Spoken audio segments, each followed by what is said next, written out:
Hello, my everythings. I'm Catherine. I use she, they pronouns. I'm here in my school bus, and we're going to be doing some art today. Actually, today, saddle up and bring your best horse girl energy, because it's Centaur time. It is time for all the cowboy energy, all the horse girl energy, all of the, bad horse puns that I have ever had floating around in my brain.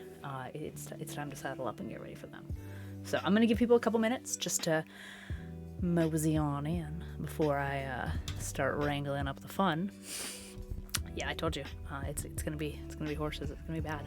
But we're working on the Centaur cosplay today, so I'm really excited for that. If you do not follow me on my Discord, !Discord in chat, but you won't have seen these. But if you do follow my Discord or Twitter or Instagram, any of those, also !Socials, get you the same thing. I have been working on following the pattern written by the amazing Ginny D. She wrote a cosplay book called The Centaur of Attention, which, if that's not a 10 of 10, magnificent pun, I don't know what is. She had developed a centaur costume. She was one of the centaurettes from Fantasia, did a wonderful cosplay, and then wrote kind of like a pattern how-to book. That book is amazing. She partnered with an artist, Hannah Alexander, and together they made a fantastic ebook that was like, I don't know, just kind of a really great coffee table type cosplay how-to book where it was like half illustrations and character development and then like half how to actually make this costume. And I like the format of the book because even if you knew you were never going to make the cosplay, the book just still read as a really nice journey. Here's the thought from concept art all the way through the execution. And so as a geek, I can vibe with that. But as somebody who actually was ready, my body is ready, I was so excited that she had published her pattern for this working centaur costume. And so I got the ebook. I'm sad hey, Randobot, how's it going? I'm sad I missed out on the physical copy of the book. It was a Kickstarter. This is one of those where just, internet circles were running at different times, and I was not aware yet of the glory that is Ginny D and all of her amazing, tabletop stuff, so I've been awakened. And now I know. But I have the ebook, and it's still available on her shop, so, it's good stuff. So if you, too, see all the centaur goodness here and want to get in on that centaur action, she still has her pattern. So Randobot says, I'm jelly of your hair. It's so nice. Thank you. I really like my hair. I've been growing it out forever. It's getting pretty long, and I've got the side shave, which I really like because it gives me my half and half thing going on, and it's fun. I almost don't know what to do with it. My plan is grow it out again. I've always had long hair, except for when I didn't. Not to spout tautologies, but thank you. I'll take the compliment and stop being an awkward dork and rambling. Today, we're working on some cosplay, which is fun, and a little bit of change of pace, honestly. I joke and call this Catherine Everything because that's what I do. But still, I do jump from project to project, so I do find that if people come in on, one thing, it's hey, yes, you know me as a quilter, and then surprise, I'm also a cosplayer, or vice versa, or just wherever you're coming in from on this journey. Thanks for being here, and welcome to a new chapter. We're cosplaying now. It's fun. We're gonna have fun. So one of the things I really wanted to do, and I'll bring this picture up a couple times. I've got projects in the way, so I can't quite see what I'm doing.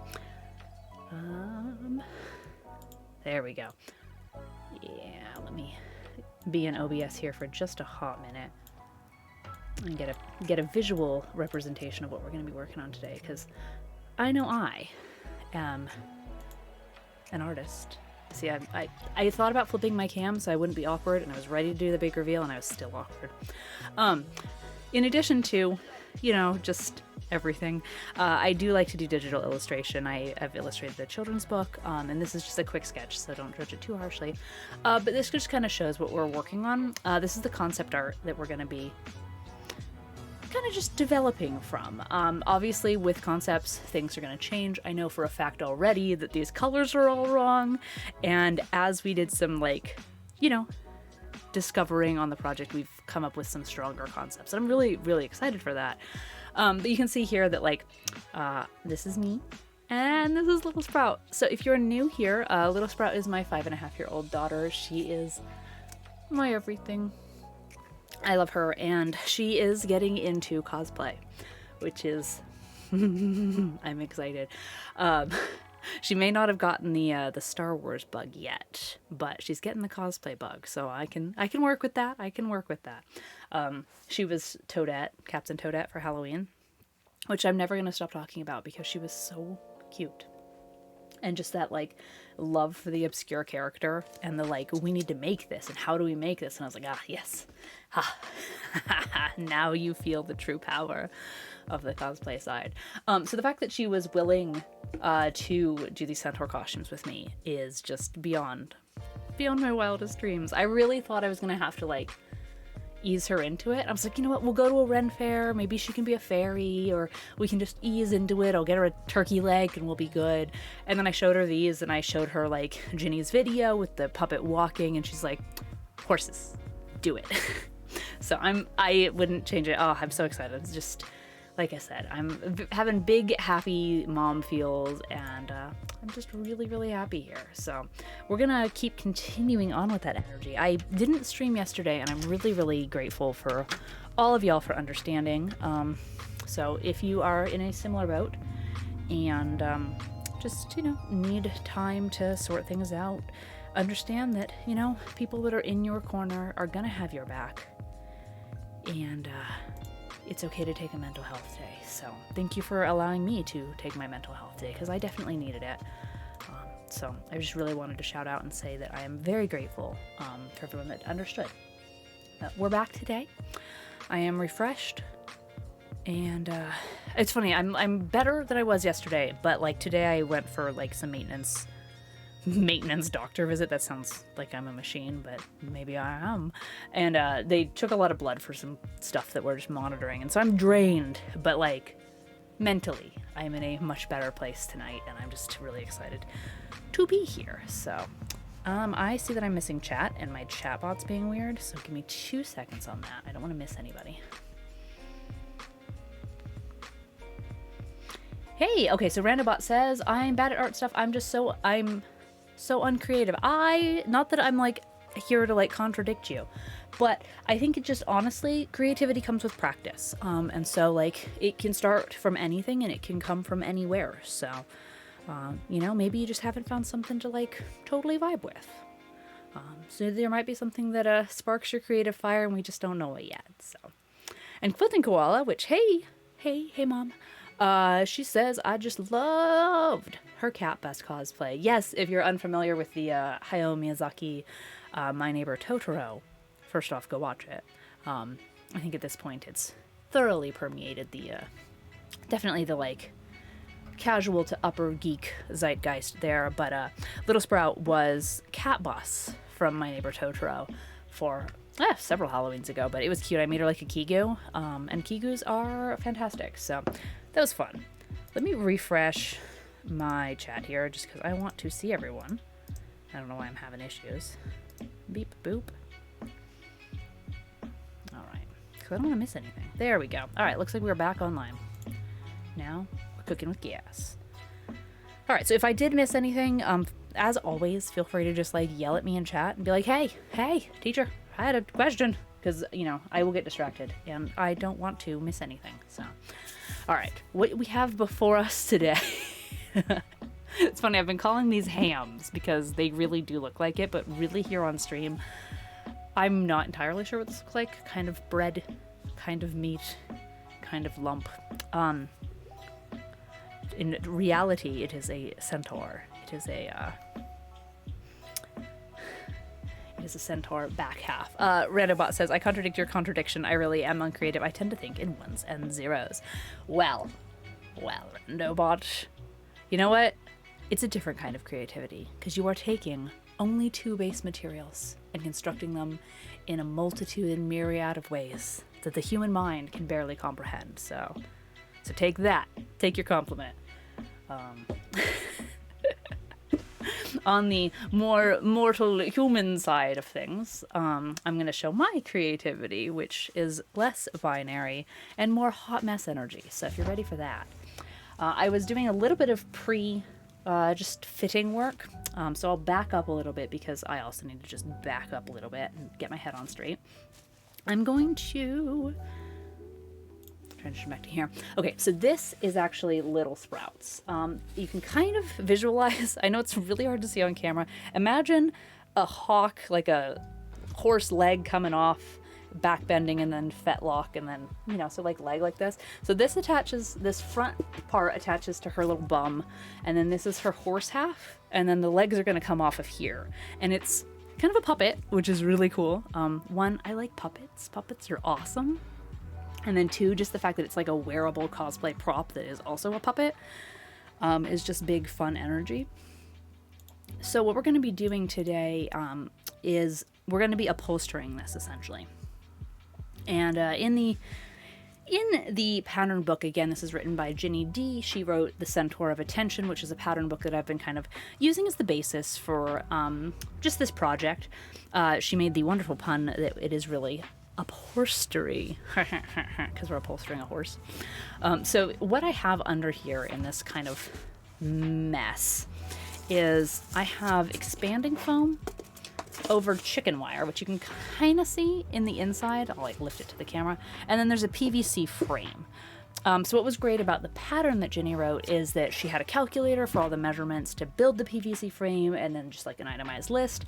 And then you get to the foam shaping, and that's really where like it just, you know, kind of comes down to the artist on how they want to shape theirs, and then you upholster it and then you style it accordingly. So I really like kind of open-ended projects like that, where yes, there's some math, there's some like actual pattern following, and then surprise, it's up to you. So I'm in the it's up to you phase, which is terrifying in some good ways. So we're going to do the upholstery tonight. So I have a layer of quilt batting, which if you've done any sewing with me here before, you're familiar. If not, it's just kind of like a layer of marshmallow fluff in a quilt sandwich. And that's what gives quilts all sorts of fluffiness. But then in like this case, it's just a thin layer to help, you know, mitigate some of the lumps and bumps that are inevitable with using a hard material like the expanding foam and then trying to transition to soft. Because if I was to just put my like skin on top of this, my like final fabric, it would really read every lump and bump. You know, now I could sand my foam down to like meticulously smooth and probably be okay with just my fabric, but we can skip a lot of steps and also just have that like, you know, that epidermis kind of feel where you've got a little bit of like fat under the fur, a little bit of muscle, a little bit of squish. Like we're not going for stuffed animal, but we're going for a little bit of squish. So that's what this quilt batting is going to be. So I want like one really nice, really smooth layer here. So you can see that I'm trying not to get too many seams. I'm trying to wrap this around as nice and smooth as possible. So I'm going to be doing a lot of like Frankensteining, where I'm going to be joining things without a lot of seam weight, and just kind of sewing on it tonight. So if at any point I need to like stop and clarify with what I'm doing, please ask, because this is really one of those projects where it's a lot of just kind of make it work energy, which is great. But there's not a lot of like, step one, step two. It's going to be a lot of jumping around. So like they say in Back to the Future, it's, you know, like watch for the riffs, watch for the changes, and let's do this. So Randobot says, okay, so something weird. Sometimes the ambient radiation can switch to a 0 from a 1, especially in particularly basic or advanced computers, and cause random errors. There's a whole story on how we found out about it if you're interested in reading about it. That's actually really interesting. If you want to share it in the Discord, I am always down to learn more about this world and the things that are in it. Especially when they're like, whoops, we did a discovery. I love that kind of chaotic science energy where it's like, yes, so this is how we found out. Didn't plan it. I feel like I can radiate with that energy just in my own personal life. So, all right, so I'm coming up on where the camera's actually going to be able to see me. What I'm doing is, because this is going to be laid flat and this is eventually going to be covered, and this is not a seam that anything's going to pull on, we're covering over like hard foam, I'm sewing my pieces of fabric like this. Like normally you'd want seam allowance and you'd sew and then you'd open it and then you'd have like some to pull on. This one we can just this. So. And Randobot says, I'm a huge techie, if you couldn't tell. Well, you're in good company, and I appreciate the learning. Honestly, I think we should never stop learning, and we should surround ourselves with people with lots of different and fantastic interests, because that is how we grow. BioJ says, which is why all server-grade computer has error-correcting capabilities. To which Randobot says, yes, these. I also love it that a computer server has their shit more together than I do. So there's that. All right. This will get a little easier to see in just a second. This is Little Sprouts. So this is a lot smaller than like mine, which I'm 5'8" on a good day. So like proportional speaking, my like Centaur back half is like big. And I'm really actually, there's part of me that's like, wow, this is a lot of work, but also like, I'm a big horse and I'm really excited about it because I want to be a nice, big, strong horse. And whether that's like my massive horse girl energy, just funny, I was like never a horse girl growing up, but you know, I'm turning into one. I blame Red Dead Redemption, like no lie. I'm more goat girl. But, you know, horse girl energy being the, like, trope, I can't escape it. Hey, Qui-Gon, how's it going? I don't need this to be the centaur of attention. Excellent. I'm glad you're picking up on the big energy that we're putting down, because that is exactly what we're doing. And that's exactly my goal. And it's funny because if you're just joining us, that's actually the name of the pattern book that I used for the basic frame of this. Sorry, I'm focusing on a thread there. But it's still a high quality pun, and I will never tire of it. Plus, when we like actually go to Ren Fair, like I just am expecting it for people to make that pun, and I'm just like absolutely living for it. So.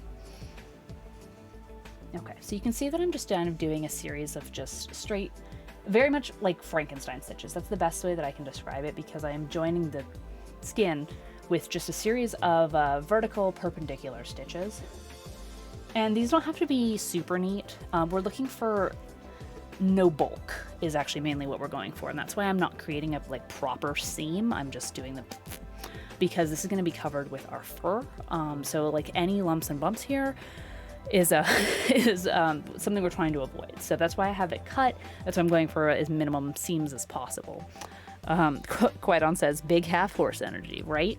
Big half horse energy indeed.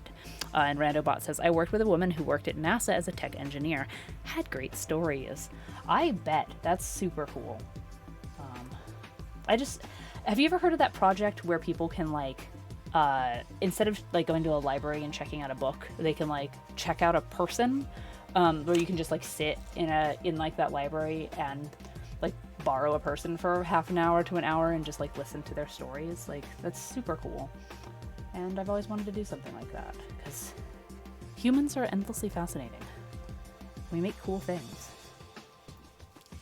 And we can survive so much, you know, like there's so much that's gone on throughout human history, and I think sometimes we're quick to forget, especially when we're comfortable, just like how much that people have persevered through, and also just the like things that have pushed us into, you know, pushed us to the stars, you know. I know, right? Qui-Gon says, check out a person. Yeah, I know, right? It sounded a little bit creepy until I eventually stumbled through the English language and got us there. Okay, so you can see the joined parts here where, like, I want to get checked out, says Randobot.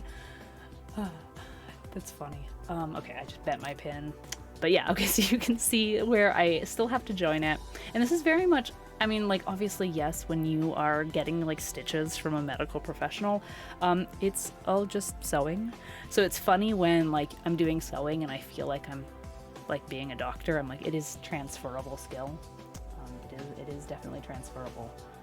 It's not very often that I have to use it, but like for medical purposes, and obviously, you know, but it's still just, it's good to know. That's my like, okay, so we have this discussion, and I'm gonna get sidetracked for a second. I have this kind of a thing that I like to ask people. Cool, don't know what that was. I have this thing that I like to ask people where it's like, what is the one thing that you like feel like you'd be decent at in like an emergency situation, but you don't actually practice in the real world, but you feel like you have transferable enough skills? And for me, BioJ says, horse surgery, use the proper medical sutures, right? For me, my like, you know, like if hit the fan, like, okay, I could be a semi decent, passable, I wouldn't immediately get kicked out of camp because I can sew, and I have an obsession with first aid kits, and I could do medium doctory.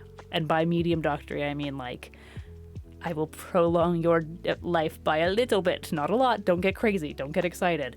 But I'm better than nothing. And like, how's that for a show of confidence?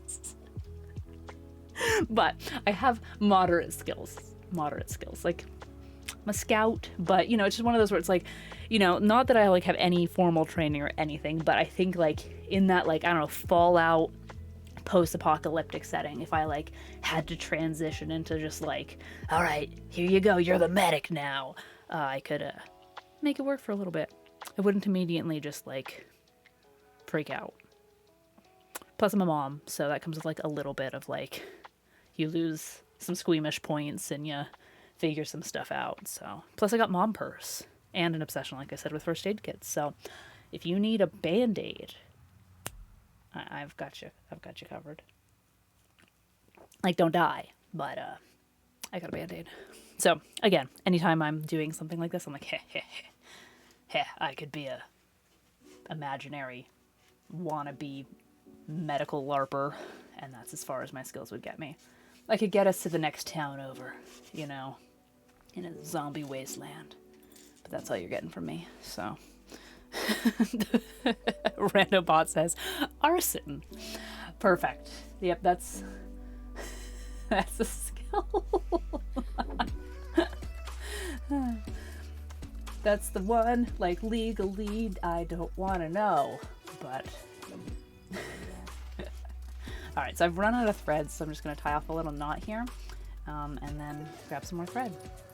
As always, my scissors are always magnetized, and they love to just bring me pins. They're just paying me tribute. I am their daimyo. That's so. Randobot says I would be a good coroner. I have some real world experience. You know what? That's actually like, that's, you've been talking about your like lab and your cadaver lab experience and stuff, and that's cool and very necessary. Like, people tend to forget how many like necessary jobs there are for it to like remain in a society when things hit the fan, or just, you know, day to day. But again, in our hypothetical situation, we are talking, what would your post-apocalyptic job be? So there you go, you've got some post-apocalyptic job security. Quite on Jen says, now I want to watch Narnia, which I'm sure I made an unintentional reference, but if you want to fill me in, or if you just want to watch Narnia because it's good stuff. Narnia always makes me think of Turkish Delight, and I love Turkish Delight. So BioJ says, we live in a society. Bottom text. It's true. True facts. True facts. For all you meme lords out there. Oh my goodness, for all you meme lords out there. I was playing vet with Little Sprout the other day, and she handed me a toy duck and said, okay, you're next to the vet, this is your toy duck, they're injured. So I'm like, okay, cool, I'm playing along. So I'm like, hey, Dr. Sprout, here's my pet, you know, here's my duck. And she's like, well, what's wrong with it? And like, before I could even have a chance to make something up, she's like, did you not hold the burp gently like cheeseburger? And I'm like, meme culture, like, completely permeated. And I was like, thanks, kiddo. Like, absolutely thanks. Yeah, no, I didn't hold burp gently like cheeseburger. Which, if you're unfamiliar with that meme, you know how people will take like WikiHow illustrations and completely recaption them, which is just Beautiful, beautiful chaotic energy. There was one of a duck where somebody's holding it like this and it says hold burp gently like cheeseburger. And it's funny, and especially funny if you are 5.5 and your name is Little Sprout. But I felt so judged and called out by like the culture I like was forged in. She merely adopted the darkness. I was forged in it. Now she's using memes against me. Quilting Koala says, yum, Turkish delight. Oops. I'm tangling my threads here. Okay, so we're just going to continue to suture up this horse. Welcome to my ranch. We're fixing up old Bessie here. She got into the back pasture. Actually, this is a Little Sprout's Centaur half, so she wants to be very flowered, kind of on the dryad spectrum of things.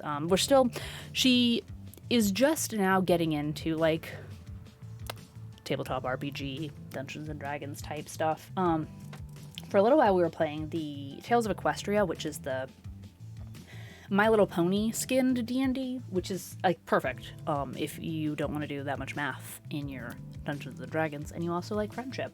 It was very cute, very perfect, very appropriate for a 5-year-old, and up. Like, it definitely grows. But she wants to do more, and so we're trying to get her into 5th edition. She wants to play a Tabaxi Bard. So we're having fun, like, just getting her into the whole, like, Dungeons and Dragons thing. And so, like, I think Ren Fair is really helping, like, visualize that. And I get that. It's one thing to talk about wizards and fairies and dryads and kings and queens and everything. It's a whole other thing to, like, LARP it. Hey, Ink Rabbit, perfect timing. Ink Rabbit says, thinking about creating her Tabaxi Bard, fight bad guys as a kitty with music, which is very, very Little Sprout energy. Also glad to have you here. But yeah, I think it's one thing to see the illustrations. I think it's a whole other thing to like live it. And so I'm really looking forward to Ren Fair. And so like as we were doing the character designs for these centaurs, showing her pictures and we were going through it, but like, she doesn't totally know what a dryad is. She doesn't totally know what a druid is. She doesn't know like all these like character class things. And so a lot of this has just been evolving organically, which is super fun too. Like it's nice that we're not already like locked into anything. But like I took her to the craft store the other day and she was picking out like florals and fabrics for the centaur, and she's definitely going with like a dryad type thing. So we're evolving our character concepts. So I had shown, I know how to use OBS, I think. I had shown there we go, the character concepts. Proprioception, my weakest skill, goodness gracious. The characters concepts here, and if you caught the beginning, you can already see that like the colors have changed and we're evolving, but that's fun. So now we're both going to be more of a like kind of camel khaki color. I found some really nice fur to do our horse halves. I wanted to dye mine a little bit more gray to match this evolving concept, but the dye didn't work. I had an adventure in trying to dye fabric, which is apparently my like weakness. I can't seem to dye anything with any good results. But can't be good at everything. Can't be good at anything. So dyeing apparently is just out of my wheelhouse. So I may see if I can like get the airbrush working and give myself some more gray texture, because as we were kind of doing the shopping and the character planning, like it's one thing to like draw out a centaur, goodness, draw out something and then be like, okay, well, what do you want on yours? And have Little Sprout try and just make things up. It's another to like be in the store and feel the florals or feel the fabric and say, okay, this is it. So like having her pick out like her cape fabric and her flowers, hers has really evolved into kind of this spring theme, which I'm really excited about because she gets all her soft florals, and it reminds me of the like Cicely Mary Barker flower fairies, which will always be like soft spot for me. Just the like, if you've never seen Cicely Mary Barker's work, she'll draw like the poinsettia fairy or the like snowbell fairy, or just like she'll pick a flower, and they're very botanical based illustrations, kind of a la Beatrix Potter, where there's a lot of like scientific training behind there, and you can see that they like loved their what they were studying. Like Beatrix Potter was a mycologist. But and then, you know, made it fantastical. So that's where like it's fun to see the like floral fixation. And so like with Little Sprouts being more spring themed, I was like, well, I already wanted my character to be a little bit more worldly and grizzled than her character, but I didn't want to go full armor. I didn't want to go like barbarian route. And so I was just having a hard time, and I was being a little bit, I don't want to say lazy with my character concept, but like even in the sketch, I just kind of like threw on a cloak I already had, and I was like, we'll get there. But now I'm thinking, like, if she is spring, if she is a spring centaur, and this is partially influenced by the weather we're having, because it's just been like this, I would kind of want my character to be that, like, the last vestiges of winter, kind of that bitter cold that ushers spring in, but like is its own force to be reckoned with. So it's kind of like spring's protector, where she's like the new growth and I'm like the frost that comes before. And so that's kind of where we're going character concept wise. So like when I was picking out botanicals, because you know, if she was going to be like the floral Isle of Joanne's embodied, I didn't want to like not have botanicals on me, so like I got some that looked like they were frosted almost, very like desaturated palette. Got some white flowers just for little like kind of snowy pops. I really like it where it's going, so I'll probably be completely redoing my character concept here to reflect more of that like grayed out color palette. And I'm glad in a lot of ways where I had been a little lazy and I hadn't bought the hair for our tails.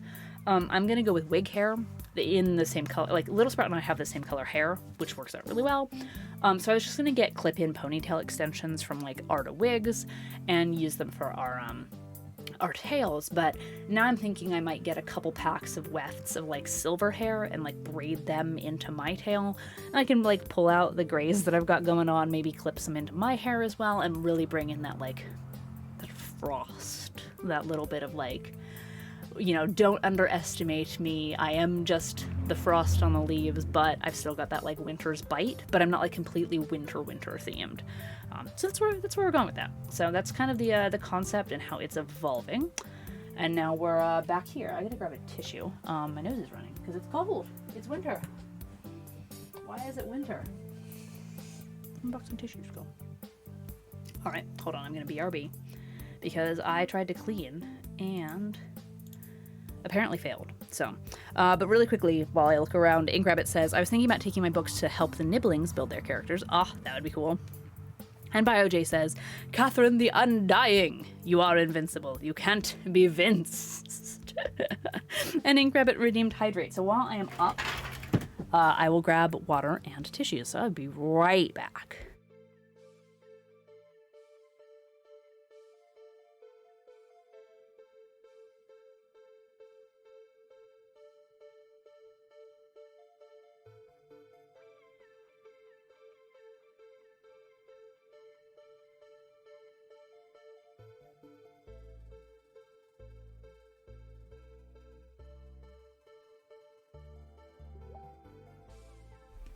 All right, that took less time than it needed to, so. All right, I am just about back. If you guys need to get a drink or stretch or do what you need to do, take a minute and do that.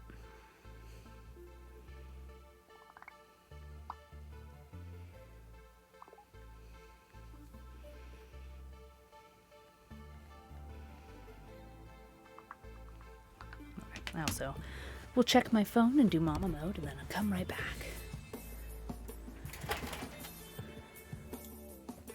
All right, how's everyone doing tonight? Everyone doing okay? Okay, cool.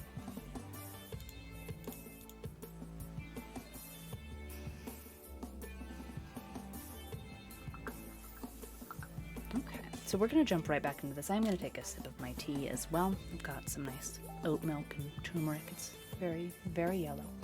It's full of foam. I like it a lot.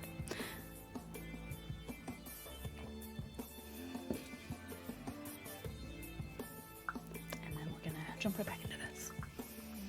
Okay. So again, I see a bunch of new names in chat. So if you're just joining us, welcome to the Centaur party. We're bringing our cowboy, horse girl, non-gender specific wildlife ranch energy. And we're getting ready to be the centaur of attention. So we are Frankensteining up the batting underlayment to our upHORSEtery, our upholstery here on the centaur body. This is little sprouts, which is why I know scale is really hard to tell when I am streaming, so I apologize for that. And this is little sprouts horse half, so it's a lot smaller than the big ol' honkin' ham that is mine, so I figured I would get the process down on hers before I had to wrangle a real big thing, which is nice. In some ways, I'm really glad I'm doing both of these at the same time because, like, you know, if I had to cut out 20 pieces of PVC, I might as well cut out 40. Like, you know, I got the tools out. But there's a couple steps that I'm like, oh no, I have to do this 15, 16 times. 15 is not divisible by 2, 16 times. And I don't wanna, but I have to. So it's one of those where I don't know if that's, I don't know if that's the ADHD. I don't know if that's just like general wee. But there's been a couple steps that I'm just like, no. That it's just slow and steady work. It's not anything that's like hard. There's just a step where you like have to melt the ends of PVC to make them into bones. The best I can describe is if you have like your round PVC and you're heating it and you're flattening it so that the end of your PVC has that like flatter bone joint, which, you know, it's definitely good for like making more movement, and it's going to make the whole costume work better. It's just been a very slow process with me and my heat gun. And didn't want to have to do it 15, 16 times. So.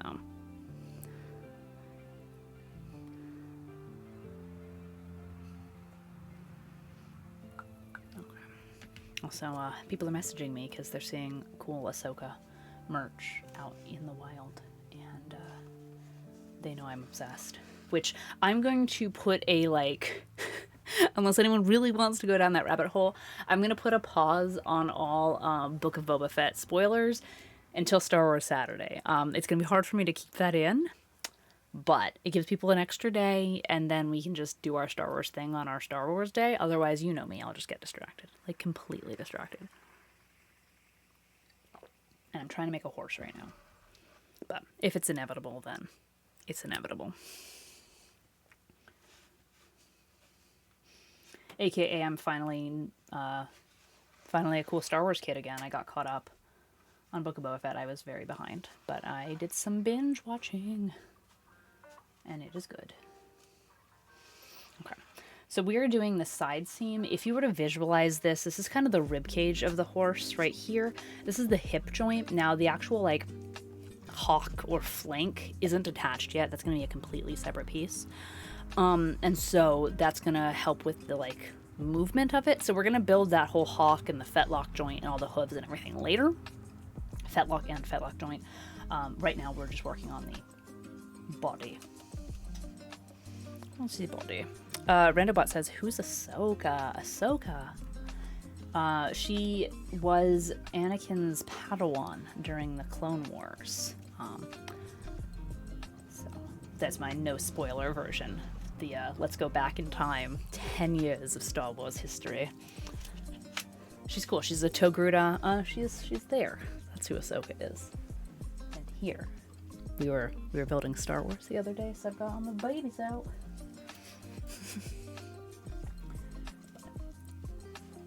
And every time this is inevitably going to be Star Wars, but there's a point.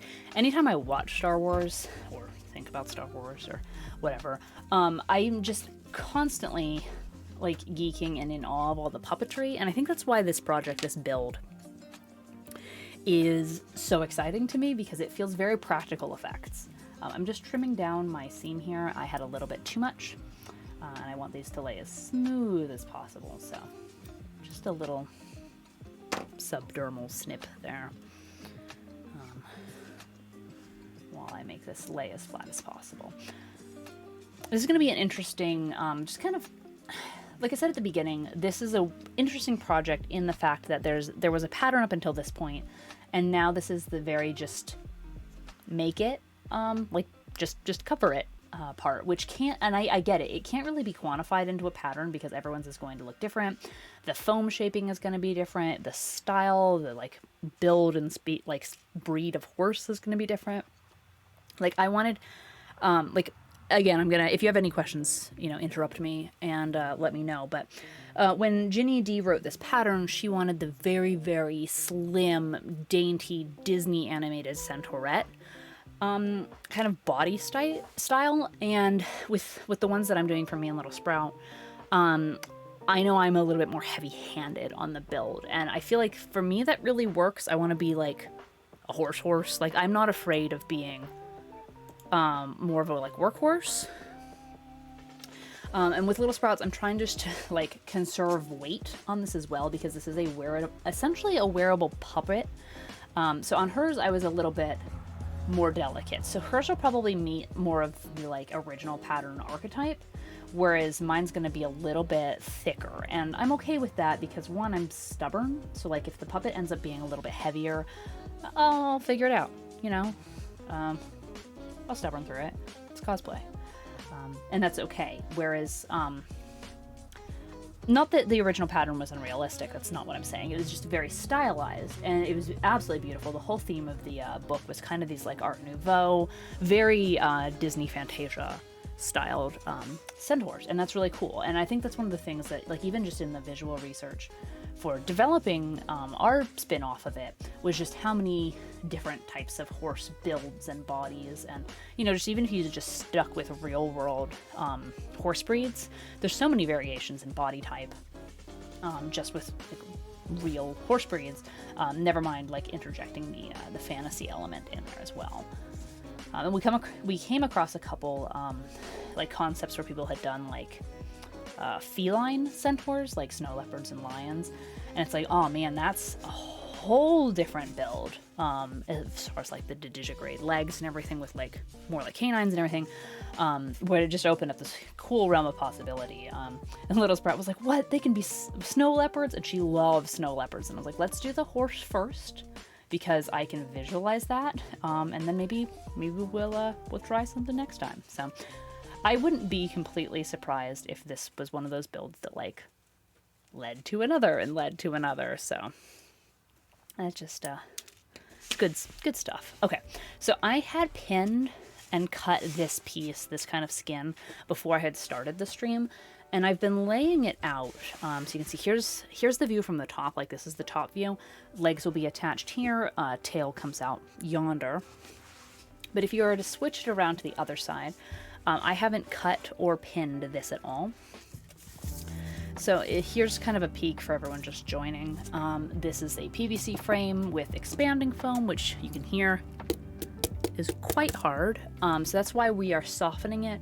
I like to think of this layer of batting as kind of a just little bit of like kind of a dermal layer of fat, and then we're going to add the fur on top, just so that, you know, if there are any lumps and bumps because my sculpting wasn't amazing, you know, now it's part of it.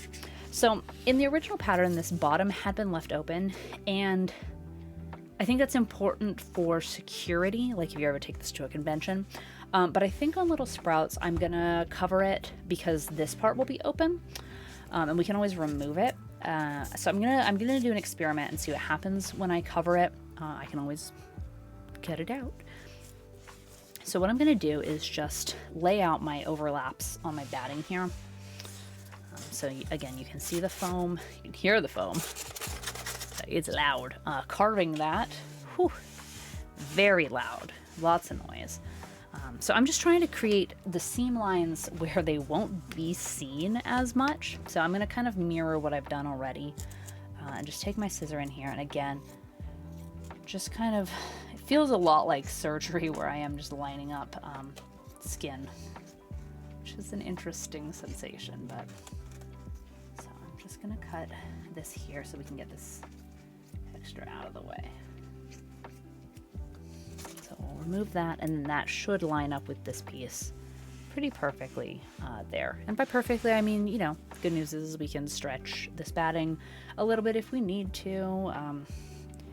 And that's what I was saying about this, is we've definitely entered the, like, make it work portion of this project, where it's not really a followable pattern at this point.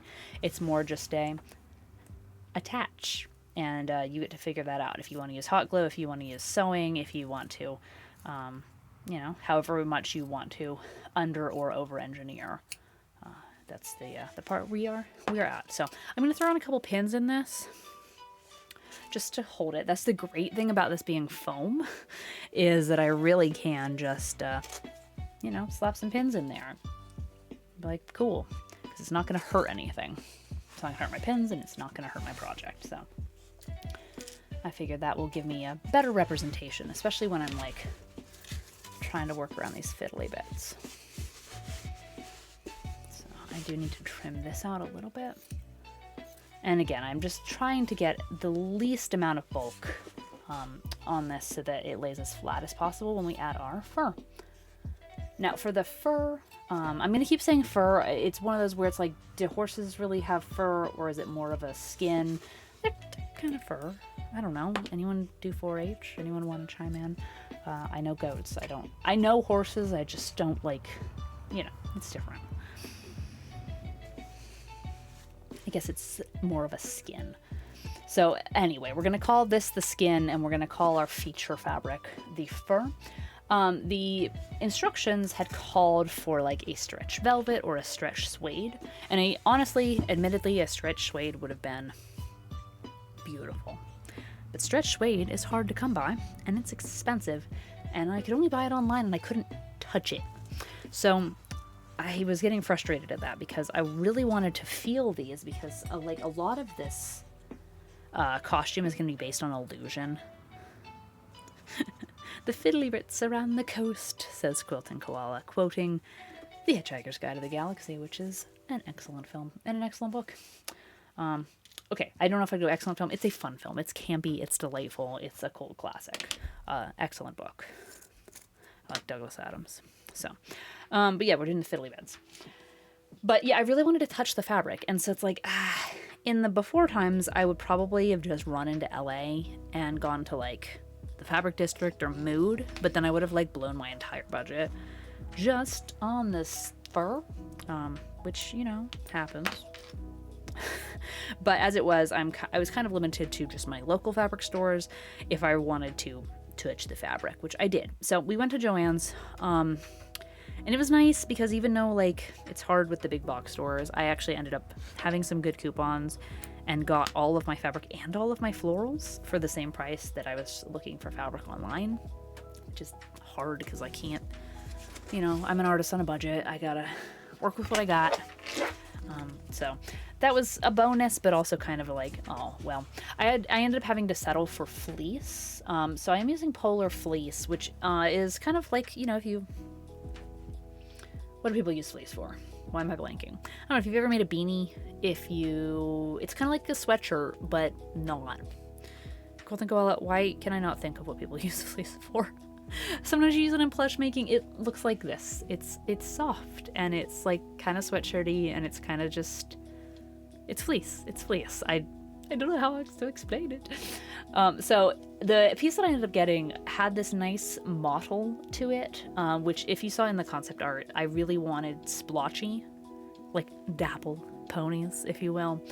I, one, thought it would be more interesting, and then two, just like art-wise, you know, if there were mistakes, then it's because, like, if there were mistakes or stains, then it's because of the,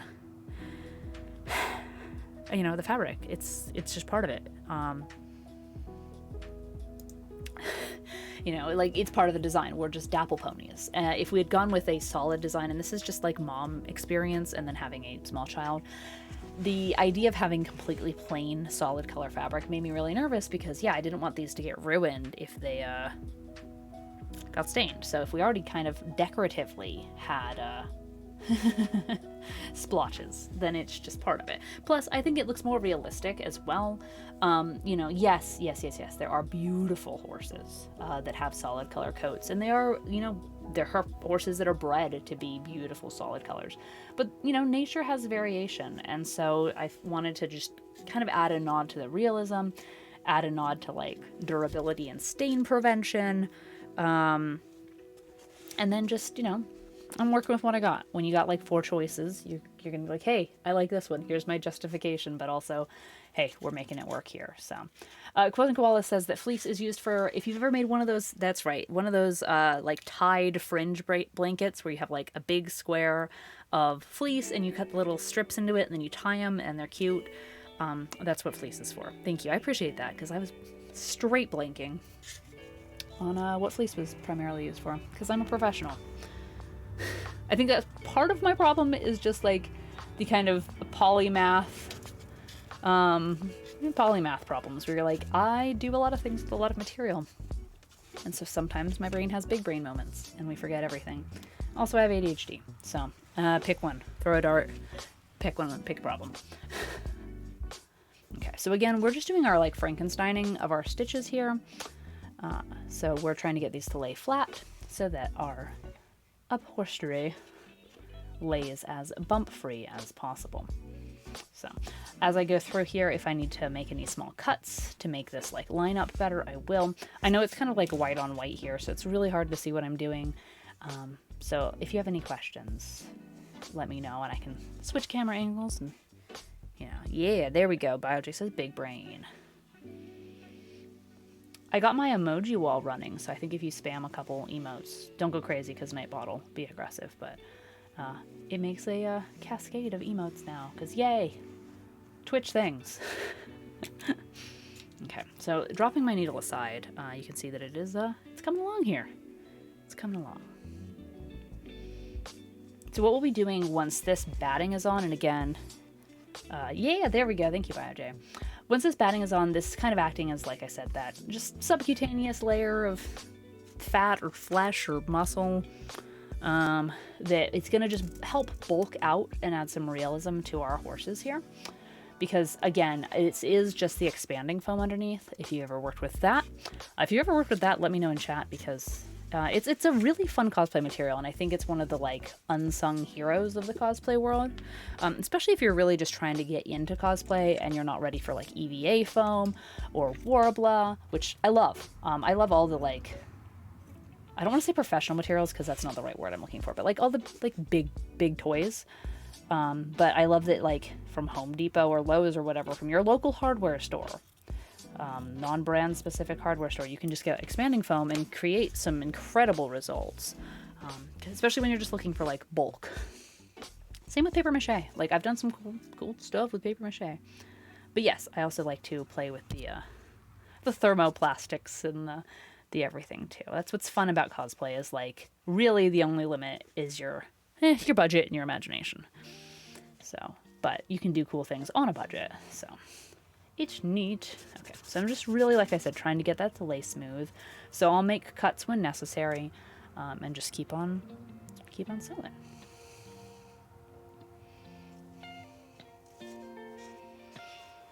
So what will be interesting about attaching the fur layer is just trying to disguise the seams. Now, partially the reason I have so many seams on the batting layer here is, one, I'm trying to keep it smooth. It's like trying to wrap a really lumpy Christmas present or birthday present, where you don't want to make too many like cuts and folds because, you know, it's hard work, but you're also trying to, you know, wrap a mug, like a mug shape. So that, you know, if that helps with the visualization here. But when we actually lay out our like final fabric, I don't want a lot of visible seams because that's going to break the illusion. Again, that's like the primary goal of these, is with this kind of like walking cosplay prop costume bit, it's really about selling that illusion, and just making it as, it's not even as realistic as possible, because you can do it and be bright blue or, you know, covered in flowers, or it's more just like you don't want anything that immediately gives it away as a puppet or as a prop. And so yeah, visual seams will do that. You don't want to ruin the magic. Which is really interesting too, you know, just heads up if there are any parents with kiddos watching. I'm going to talk about kind of just the life balance of magic and make-believe. And so just in case you've got little ones that, you know, have different beliefs. I just want to give a heads up. But I was talking to Little Sprout, and we were talking about Ren Fair, and at first I was trying to see if she maybe wanted to go to one as just like a fairy, see if she liked the idea. I wasn't sure if she'd be willing to cosplay with me on like the first try. But she was cool jumping in right away with the centaurs, which like made me really, really happy. But we were talking about it, and I was like, yeah, it'll be cool. We'll be centaurs, and like we'll go there and we'll see fairies, and it's gonna be so much fun. And she looked at me and she's like, Mom, she's like, fairies aren't real. And I was like, oh, is that what you really think? And she's like, yeah, well, I don't know, are they? And I was like, well, if we see fairies at Ren Fair, what do you think? And she's like, well, I think they're just gonna be people in costume. And I was like, well, okay, if they are, that's fine, because like it's not like we're real centaurs, right? We're just gonna be there for the fun of it. And she's like, okay. And I was like, yeah, so it's not like you're gonna tell the fairies they're not real, because you wouldn't want people to come up to us and say we're not real. And she's like, oh, so everyone's pretending? I was like, yes. And she's like, oh, okay. Like for her, that was like what made the magic, which I think is just super heckin' wholesome. But she's like, yeah, no, I won't tell them. I won't tell them that I know that they're just dressing up, and people won't tell me we're just dressing up. I'm like, yep, you got it. That's how we LARP. You're there, kiddo. You're there. So I was like both like sad, because she likes to make like fairy gardens and stuff, and so I get it in like the little scale, where fairies are a different kind of magic, but I also get it too, the like kind of just pragmatism of seeing an adult dressed as a fairy might do it for a kid, might not, and either way that's super adorable. But I just really liked her like, oh, so it's pretend, I got this spirit. So we definitely have a cosplayer in the making.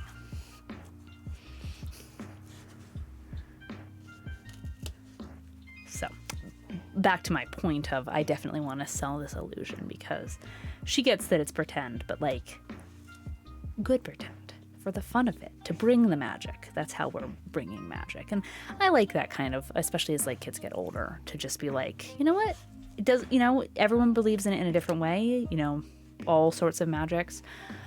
But yeah, as long as you're like being a good sport about it, and bringing the magic in your own way and being respectful of it, like it's just good energy, So I can't wait to see her bring the magic. And also too, like I know I've talked about this a little bit, but too bad, it's my channel, I'm going to talk about it again. Just the amazing confidence I think that cosplay can build. And so just being able to like give that to my kid so young, because I didn't get into cosplay until about 2006, and so I was just like a freshman in high school when I discovered cosplay. Went to Anime Expo 2006 dressed as Mizaki Suzuhara from Clamp's Angelic Lair, if we've got any like weebs in here. I'm pretty sure that was her name. It's been a while. It was Angelic Lair regardless, because Clamp, the mangaka group, came from Japan to Anime Expo, and I was thrilled. So I went to their panel, and it was just big geek energy. It was good stuff. So like I was in high school, and just, I've said for a lot of years that there's like a theater kid just like inside dying to get out, and I just like never realized it. And I think that's what cosplay gave me, was just that like, not only was it the chance to like perform and be someone else for a day, but it was also just the chance to like, take your sewing skills, because not to be like, oh, sewing wasn't popular, but sewing and high school and sewing and just the general populace have a strange relationship, because like it goes in phases, with it being cool and being like perceived as antiquated. So it's not like I was gonna like roll in and be the most popular kid by being like a nerd who likes to sew. Like that's a double whammy. So it was neat to be able to like have a practical and useful application for my skills inside my friend zone. It's like, haha, guess what? You want to dress up as this person from this anime? Well, you need to learn how to sew now, and I got what you need. So like it's cool, and I really love to teach, and so just being able to like share techniques with my friends, and just watch us all grow and develop, and also like just push ourselves artistically, I think was always really rewarding. Even if we like stressed ourselves out about it and waited till the day before the con to make things, and we didn't know what wigs were. Who had a wig back in 2006? And it's amazing how quickly the like hobby has exploded, and it's amazing. I love watching all the professionals. Like it's good stuff, really, really good stuff. But just like on a personal level, even aside from like mixing of interests and skills in business and freelance and everything, it's just fun to just be a character. It's fun to just do this. And so being able to like give that to little Sprout this young, I hope, like I've said this before, but like I can't control what she's into in like the best ways, but also in the like, oh, why don't you love Star Wars? But that's okay. And so like we're gonna roll with what she's interested in, and for the time that she's interested in cosplay, I'm gonna run with it. But I hope that she gets some of that like self-confidence, and that like, when you're dressing up as another character, I think some people kind of falsely assume that you're like doing it to escape. And I mean, sure, there's a part in that. There is something about just not having to be you for a day, no lie. But I think it's more than that. It's more like you're donning this other character, especially when you're like cosplaying for like the love of a character. Like there's lots and lots and lots of different reasons to cosplay, why people cosplay, who people choose to cosplay, and they're all valid. So I'm going to talk from like mostly just, again, my perspective. That's all I can do. But like, especially when I was just getting into it, I was picking characters that like I wanted to be.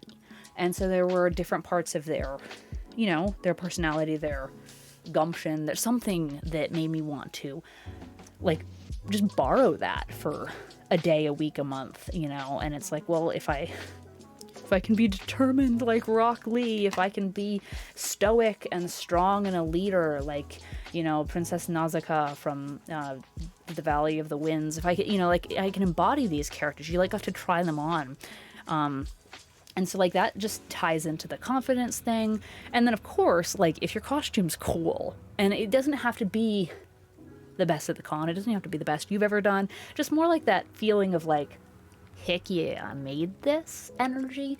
And even if it's one person that says, hey, cool costume, like it makes it worth it, like you're doing it for you, you're doing it for the love of the genre, you're doing it for the love of the characters, you're doing it to be with your friends, you're doing it for the con. And then like if an outsider like validates that, like that's in a lot of ways what art is, it's for the artist, it's a personal journey, it's the self-discovery, it's the everything. But then that audience interaction just really pushes it to like to next level. And so like, yeah, getting stopped in a convention for any amount of photos or anything, like, and this might sound a little egotistical, but it's more just, again, like appreciation of art and craft and character and fandom and community and the whole kit and caboodle. And so like, it's just fun. And so like, but also too, it pushes you out of a comfort zone, especially if you are shyer. Like I'm awkward. And so like being able to like know how to handle, like a situation like that is something that comes with needing to practice and everything too. And so like I was a little bit worried with these Centaur costumes that it might be too much for little Sprout, because like we're going from like 0 to 60. Like she did have some cosplay experiences at like Halloween, and I was so excited to see how many kids were actually dressed like from Mario, because she was Toadette. But like these are going to be, hopefully, not to toot my own horn, but these are going to be crowd stopper costumes. Like just seeing two people dressed as centaurs, like that, like a mama and a baby. Like I'm really hoping that these are the crowd stoppers, but I'm like, is she ready for that? Because that's scary, but empowering, but also just like humbling. It's a lot. And so I was a little bit worried about that, but I've, been trying to like kind of get a feel from her, because of course like her comfort is my priority, and at any time we can stop and take them off, but like also I just want to like let her experience that as well too, because I do think that there's a lot to just seeing like your hard work get recognized as well. And you're seeing me put in the hours on this right now, And partially that's because she's not here at the moment. She's with her dad. But also, like, behind the scenes, it's one of those where, like, both for, like, her privacy and also just for, like, it wouldn't be interesting to film, she's been putting a lot of work in behind the scenes, like in the concept and in the fabric choosing. And she's really excited. And so, like, I hope that she really gets to see her hard work be appreciated. And she is ready to do the... like the decorations. This is above her skill level, and that's totally fine. But I wanted to make sure she knew how much hard work this was in the best ways, because, you know, like, yeah, I would do any cosplay for her anytime. But it's one of those where it's like, it is hard work, and I want her to know what goes into it just for her own sake and for my sake and my sanity. But, you know, just being able to, like, see it go from, like, concept art to the work that she's put in, and then to, like, you know, kind of that realization and that just, like, reality of, people are gonna see us in these.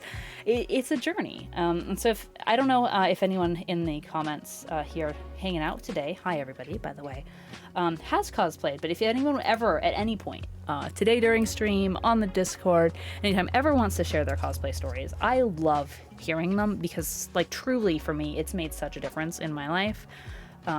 And I'm not even that, like, big into it anymore. Like, this is kind of me getting back into it for the first time in almost a decade. So I'm excited. I've got nostalgia, but also just, like, next generation of, like, haha, me and, like, little Sprout get to do this now. I'm giddy. I'm giddy with anticipation over all of this. But yeah, I'm really, really hoping that she gets even half of what I got out of the... I keep wanting to say sport, but that's not quite the right word, but I can't quite think of another, like, descriptor. But yeah, out of the sport. It's a sport now.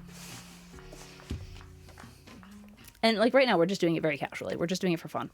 Obviously, on the sport metaphor, if she ever got to the point where she wants to compete or whatever, that's something that would be interesting, because I've never actually participated in a cosplay competition. I've judged them, which is weird, like, super cool, but I have not participated as a entrant.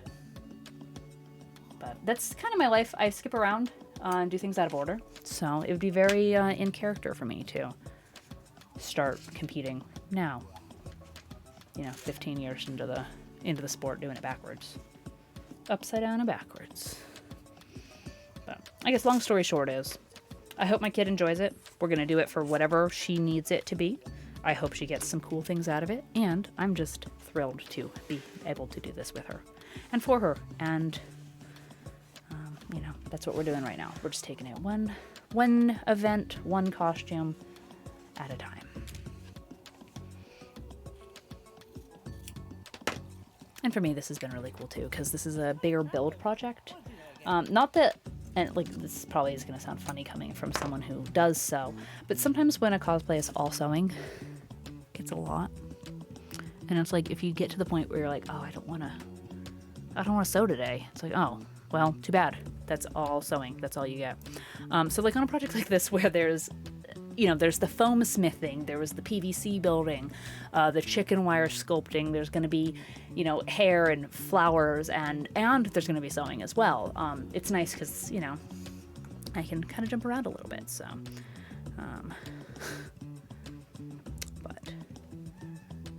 sorry, I was just checking on some messages there. I've been receiving some really sweet messages from everybody, and I just wanted to shout out to everyone, chatters, lurkers, followers, subscribers, anyone who's just here for the first time or the 50th time. I just wanted to let you guys know that you are my everythings, and can't do this without you, so I just wanted to shout out and let you know that I am very appreciative of your time and attention, but also just, like, this community. You guys are amazing, absolutely amazing, so just shout out to you. And if you are just joining us, because I do see some new names, my name is Catherine. I use she, they pronouns. I'm here in my school bus, and I do myriad crafts. Today we are working on some cosplay. I'm sure you saw by the title that we're doing some horse upholstering. This is a centaur body. And at any time, please interrupt me with questions, because one, I know I can take tangential road trips and be off somewhere completely different, but also, like, I get it. We come into we come into the stream sometimes midstream, and if you want to know what's going on, I'll let you know what's going on. It's cool. We're here to learn. I'm here to do my own thing, but also, you know, I like to teach, I like to share. So if you have any questions about what we're doing, why we're doing, how we're doing, just let me know. Just let me know. So we're upholstering a centaur body. This is Little Sprouts. So this is my daughter's one. And even and she's about, I don't know, 30 some odd inches tall. I'm best parent. Yay high. Hey, thank you so much. Oh my goodness. BioJ just gifted out a ton of community subs. And really quickly before I just geek forever, Mama Jewel Spoolie Advocate says, at Catherine, I'm here and lurking. I'm working on make fire stuff behind the scenes. So I am just, living for the energy, the creative energy, the absolute awesome community energy. Thank you so much. Huge, huge shout out to BioJ. And now, welcome to all the new subscribers. You're part of it now. You are on board this bus. We're gonna aggressively love you into this community. You were always welcome here, and now you've got your bus pass, so you are here on board the school bus. So welcome to all of you. Yeah. Mama Jewel Spoonie Advocate, who is excellent people, was sending some really cool emojis or emotes, and I'm just grooving to them. So thank you again, BioJ. Thank you so much.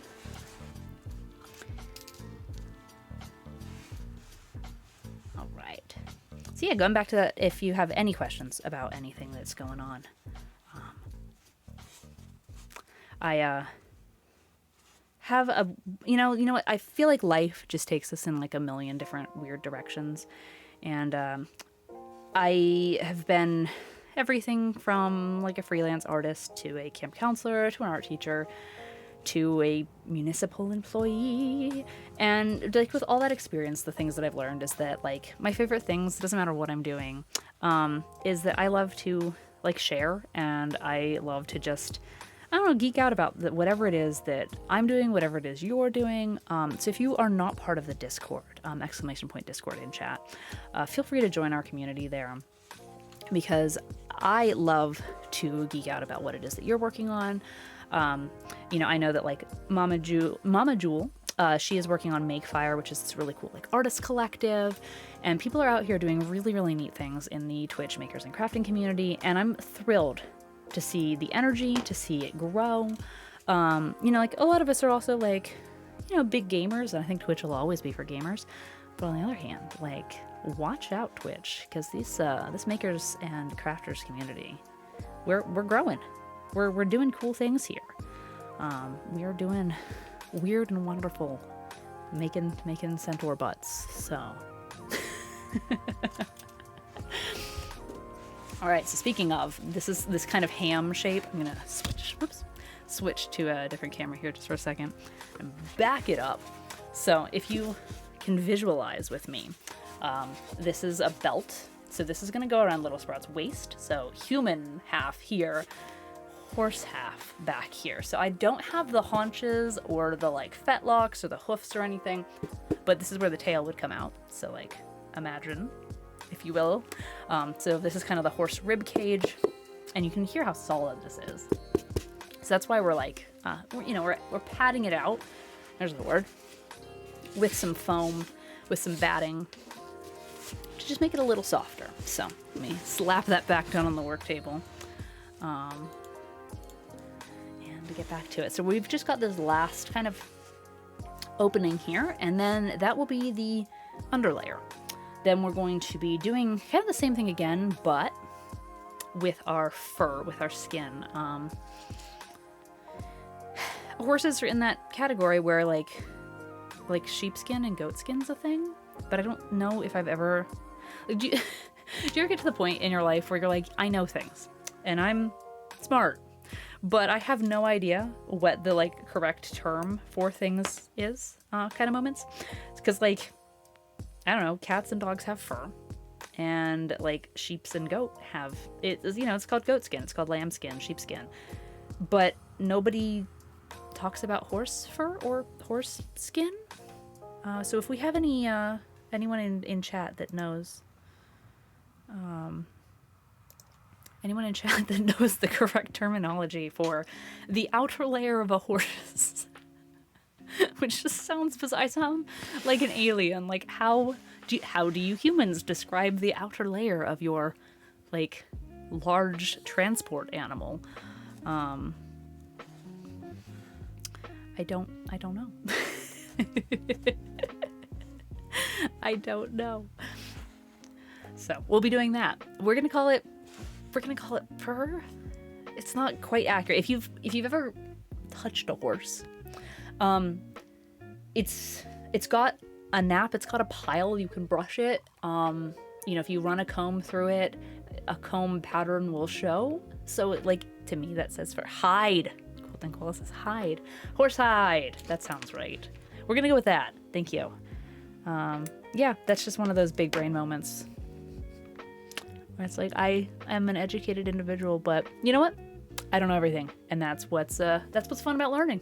Honestly, like, if I knew everything, it'd be boring, right? That's my excuse. If I knew everything, it'd be boring. If I knew everything, then I'd have no excuses for the weird choices I've made in my life. But without getting existential about it, horse hide.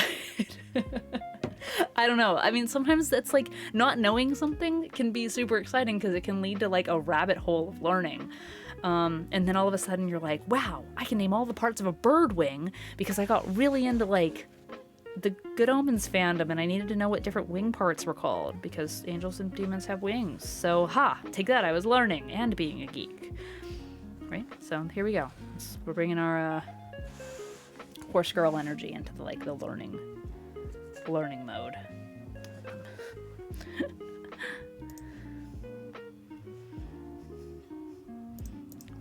I'm also just smiling at a whisper I got. I don't want to shout the person's name out in case they want to remain anonymous, but I just got a very, very sweet message from someone who I have been looking up to because they've been running some really cool stuff in the, crafting, makers and crafting world, and honestly, just good people. And they just told me that Little Sprout's a lucky little lady for having this Centaur costume, and I just, it makes me really happy. I'm just trying to do my mom thing, honestly. I'm just a single mom trying to just make sense of things, trying to find ways to make my crafts, be a job, support us in this way, but also just make memories and have some fun and just make little things magical. So I really appreciate the messages when people reach out, because it just, it validates in a lot of ways. And, there's so much going on. And it's so crazy in this world right now. And sometimes I'm like, oh man, do I have a handle on this? Am I doing it? Especially we homeschool and we're just, it's a lot. But when people are like, hey, you got this. I see you. I'm going to get all teary, honestly, is what's going to happen. But it just means the world to me. And so if anyone else is out there just trying something new or, juggling 1.5 million things, I see you too. I see you.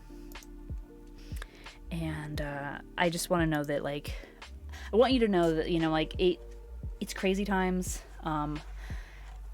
Sometimes it can sound just like me to be it gets better, but it's going to, and you've survived 100% of, your worst days thus far. And you know what, sometimes it's rough. And I know there's a lot of people here in chat that can commiserate with this, but when you've got chronic illnesses and things like the ADHD and you're juggling so much with all of this, mental health, physical health. Sometimes I feel like I don't have enough spoons to exist as a person, and then I'm trying to raise a little human, and it's a lot. And so creative people with good intentions, working hard, even though life dealt them an unfair hand, squad unite.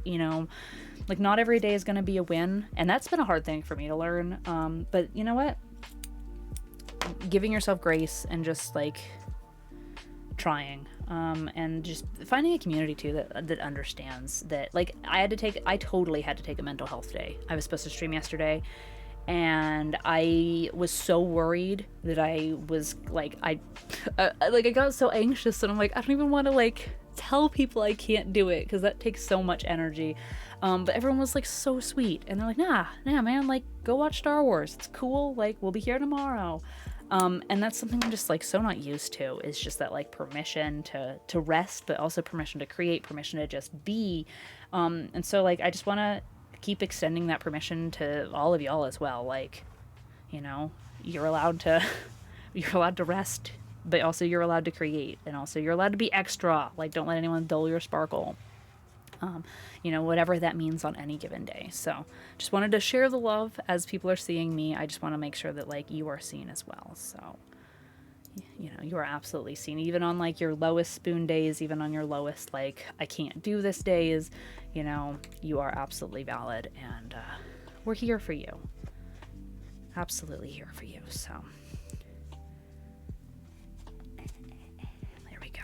Got my thread a little tangled. So all right, so I'm just gonna slap my needle through here, pull my thread out, and knot that off. So you can see, like, I mean, we were kind of talking about, you know, post-apocalyptic medics here, but like honestly, that's not half bad for Frankensteining, right? So it's got such a nice noise. It's like a hollow, I mean, you can see inside of it. I'll really put it up to the camera. Again, if you're just joining, it's insulation foam. This is expandable, like gaps and cracks foam on PVC, then chicken wire, and then now the batting layer, which is this white. And now it's time for the terrifying but the fun part, actually making it the hide. That horse hide, that cow hide, the like real color. So I have a gajillion yards, or at least that's what it feels like, of a mottled khaki caramel camel colored fleece. Oh, hey, Donut the redeemed hydrate. So we're actually gonna crack open our water here, because, you know, even though it's my stream, y'all make the rules that it has to be water, and I appreciate that because I am a coffee and tea fiend, so I do need the water. How are you doing tonight? If anybody else out there is like on the fence on whether or not they should hydrate, you should probably hydrate. We gotta stay healthy. I especially need to hydrate today, so I'm actually gonna do that twice because I had a bunch of blood draws this morning, so I need to remake my I was gonna say body juice, but I don't know why English words sound so weird tonight. Yeah, we're gonna pretend that wasn't weird, and I'm gonna drink some water like a normal person. All right, so now that I've hydrated and made it weird, we're going to grab this fleece. So I have, this is my first time seeing it on camera as well, which is always an interesting. Actually, I take that back. I took a picture in the store. One of the biggest pieces of advice, actually, that I would give to anyone starting any sort of like costuming, clothes making, cosplay journey, like your eyes are great. Your eyes are fantastic. But a good trick to see if you like truly like the fabric or to see how it's really going to behave in the final product is actually to take a picture of it. Yes, cameras are weird, especially like cell phones. They really don't like the color purple. You know, photography still has some, you know, but like if it looks really funky on camera, like really funky on camera, it's probably like everyone that takes a picture of your costume, it's probably gonna look a little weird. And so if like you have the choice between two fabrics and like one looks better, like if they look the same quality IRL, like to your eye, you're like, this one's good and this one's good, but like this one photographs funny, go with the one that photographs better. Because again, not that like the point is to be photographed, but it's like inevitable in the best ways. You know, like that's the celebration. For me, my like first idea of cosplay was this like, I'm taking 2D art and then I'm making it 3D by putting it on my body, and then when I like work with a photographer, returning it back into 2D. So transformative. And so like making sure that things photographed well was like mission number one. But it led to some really good things, like learning how to like spot when you can get away with stuff and like fabrics that look better. It also made me a little lazy because sometimes I was like, you know what, if the camera can't tell that that's hot glued, then it's good enough, which honestly is still a valid take. Like if you are just in it for the fun of it, like if you have people that are judging your seams, they're way too close to you, you can tell them to like back up. So obviously just do it for whatever level you're in it. I'm personally trying to push myself into like better seam finishes because like I'm getting back into sewing clothes. And so it's like, well, I can do better. I should do better. I want to do better. And so I'm using it as motivation. But yeah, you know, just like learning what photographs well is honestly like a huge, like, I think it like levels up your like cosplay skills really quickly just to like learn what photographs well. So like I took a picture in the store just to make sure that this wasn't funky, but this is like the first time seeing it on video, which is always a treat because it's like, oh, okay, that's what I wanted it to look like. So you can see that it's mottled, which we were talking about earlier, where that's good because then if we accidentally get stained, well, you know, doesn't ruin the whole costume, but also it adds some like realism. So this is what the horse halves are going to be covered in, and then we're also going to make pants out of this to like sell that whole horse body illusion. So like if you're imagining this whole thing, you're as a person, like from your waist up, you're a human because we're doing centaurs. Your human legs get skinned in the same horse pants as leggings, and then this whole like butt puppet sits from your rear, extends out, is held on by a waist, and then it's got puppet back legs so that you have the correct amount of limbs for the like horse thing we're doing. So I needed to find a fabric, and this was what was hard. I needed to find a fabric that I could make pants out of, because it's one thing when it's unmoving on the puppet body, but to sell the illusion, you're using your own legs as horse legs. So like I found some gorgeous like low pile furs that actually looked kind of like hide, but I couldn't make pants out of them that I could actually walk in. So it's like, that's a bummer. So that's why, like, you know, especially if you're going for very like fantastic centaurs, using like a crushed velvet, you know, kind of like dance knits, which then you can get all sorts of cool colors. And oh my goodness, we almost changed our concepts 7 times in the store because it's like, but look, we could be pink, we could be green. But then we found this fleece, which I'm hoping. Okay, so I'm in Southern California, and right now it's cold. Like, it's California cold. It's like 40 degrees. It's 45 degrees as I'm sitting here in a sweater.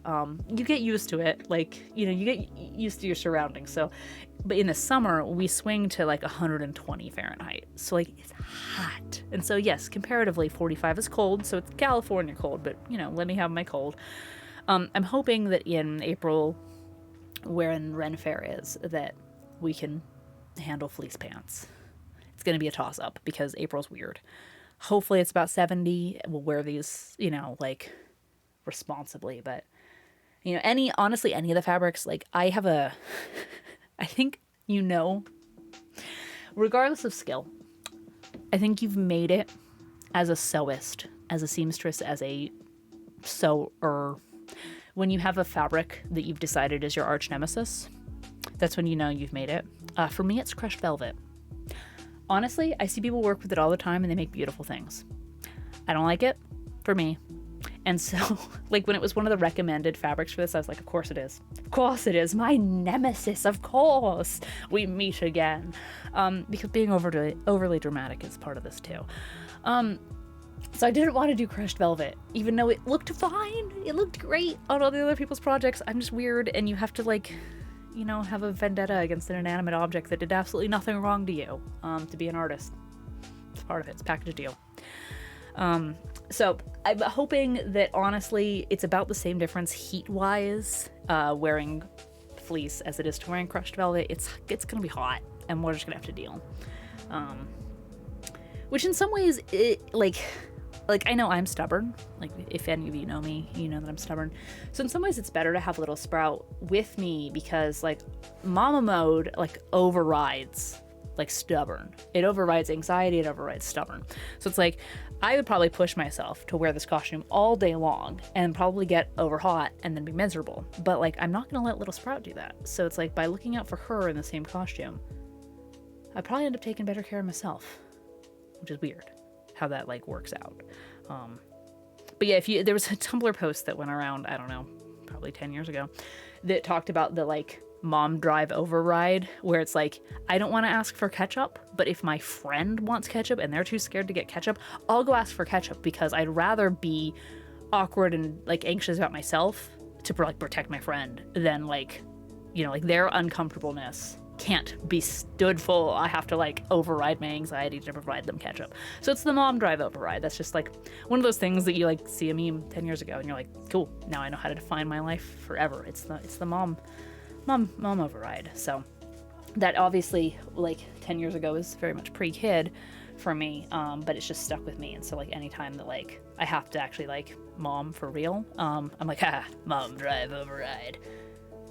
So what we're gonna do, I know we've been kind of looking at this chicken nugget fabric forever. It's got different patterns on it, like different splotches. And I kind of want to find which one looks the best and pattern that nicely. Because I'm going for that like dapple horse. For as much horse girl energy as I know that I like embody, I don't know my horse breeds very well. And most of my horse experience is limited to mucking fields for money as a teenager, and then ponies. Worked with a lot of ponies, not a lot of horses. So, but you know what? Ponies, I just vibe with better because they're stubborn and they're ridiculous, and I love them. They're kind of like goats, and they're just, you know what? Sometimes you just gotta like, I don't know, vibe with the weird animal that just sits with your personality better. So I'm just gonna kind of look, because like this I'm seeing on camera is like a little harsh. Right? So I don't want to put that, you know, where it's going to look dirty. It's like, that's the main thing I'm looking for. I'm looking for dapple pony, not grungy. But if I'm looking at everything else and maybe that like sits where the leg joint's going to be and it's going to be covered, that might end up working for me. Now with Little Sprouts, I wanted her to be tan and I wanted mine to be gray. I know a lot of you weren't here in the beginning when I did my like concept sketch, so I might pause for tea here in the middle and show my concept again.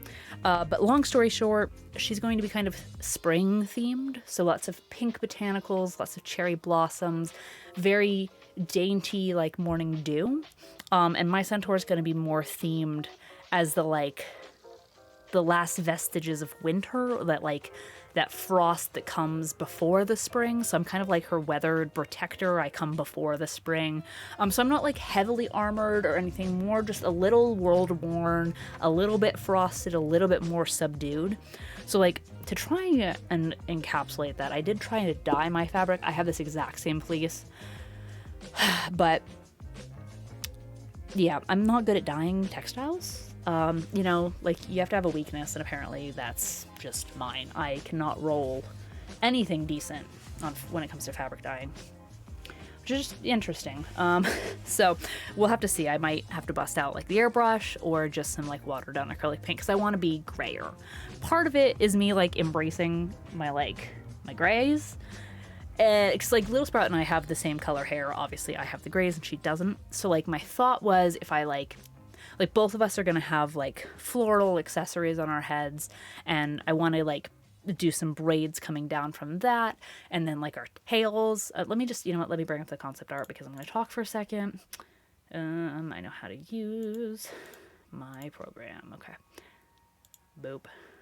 Boop. Okay, here we go. Concept art. So this is rough, and this was pre the like she's going to be spring, I'm going to be winter type thing. So, but it's enough that you can see us. So like the manes and tails, obviously our manes are going to be our real hair and our tails are going to be wig hair. So like I've already sourced some like ponytail clips. I'm going to be going with Arta wigs. Oh, hold on, I just got a very, very important whisper. The Palomino horse is the cream dapple. My sister has over 20 horses and does writing for disabled children, which is awesome. And that's super cool. And I also definitely appreciate the drop in the horse knowledge there. That was from 999 Pickle Puss, who's good people. So thank you so much for the horse trivia there. So yes, Palomino. Just funny, like no lie, that was sitting on the back of my tongue, but I'm like, I don't want to say it in case I'm like totally wrong, because my brain is like, that could either be a horse or no lie, it could be a fancy cheese. And welcome to ADHD, where it's probably right, but you're gonna second guess your brain 1.5 million times. So thank you so much for the accurate and truthful information that sorted out my poor brain. So yay, high fives and horse facts. So the concept art, like I was saying, is a little bit out of date now. but you can see it here. So I figured with our manes and our tails, that we would like pre-braid some things into our flower crowns so that I wouldn't, like, again, it's one thing when you're cosplaying by yourself and I'm like, okay, well, if I have to do hair and I have to do makeup, we're gonna have like prosthetic ears, that whole thing. But now that I've got a 5-year-old in tow, I'm like, okay, as much that can be pre-built as possible is winning. So like, she wants braids in her hair. So like, obviously day of or night before we'll put braids in her hair, but if she's gonna have a flower crown and she wants extra braids, if we can do those out of fake hair and we can have them attached and we just get to put the whole thing on, winning. So what I think I might do with my concept, kind of expanding this, and again, this is older concept art, so, but it's a picture. I might actually take like silver hair wefts and braid some into my tail, braid some more into my hairpiece, and really bring out that like frosted element, because I really like the idea now, like even in this concept sketch, the original concept sketch here, I wanted to be slightly more armored than her. I wanted her costume to feel very much like a child. I mean, she is a child. She's gonna be a full, hey Dreadcat, thank you for the follow. We're talking about centaurs. I wanted Little Sprout's costume to be childlike and accessible to a child. So I didn't want her to be too laden with stuff. Actually, all the stuff that she's wearing is stuff that she picked, so we're gonna do it to her comfort level. But I wanted some armor. I wanted not necessarily weaponry, I haven't decided, you know, one, to be like kind to the convention or the Ren Fair staff. We're already going to be coming in with like horse butts. I don't want to like overwhelm them with like a whole bunch of like, you know, like prop weaponry or prop everything. It's like, we already are going to be like a security nightmare. I want to make sure that we're kind to the convention staff. So I'm trying to make it to where it like we read as characters, but I also know that like, you know, convention staff are real people and I want to be like abiding by the rules.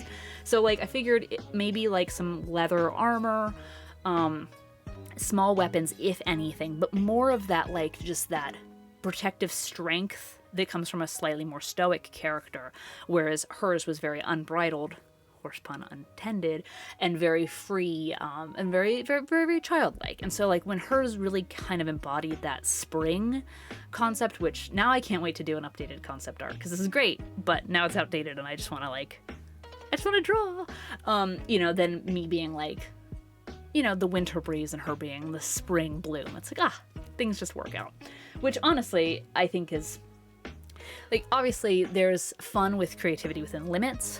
You know, like if a client or a project gives you like very specific parameters, it's really fun to think inside that box and be like, how can I push this?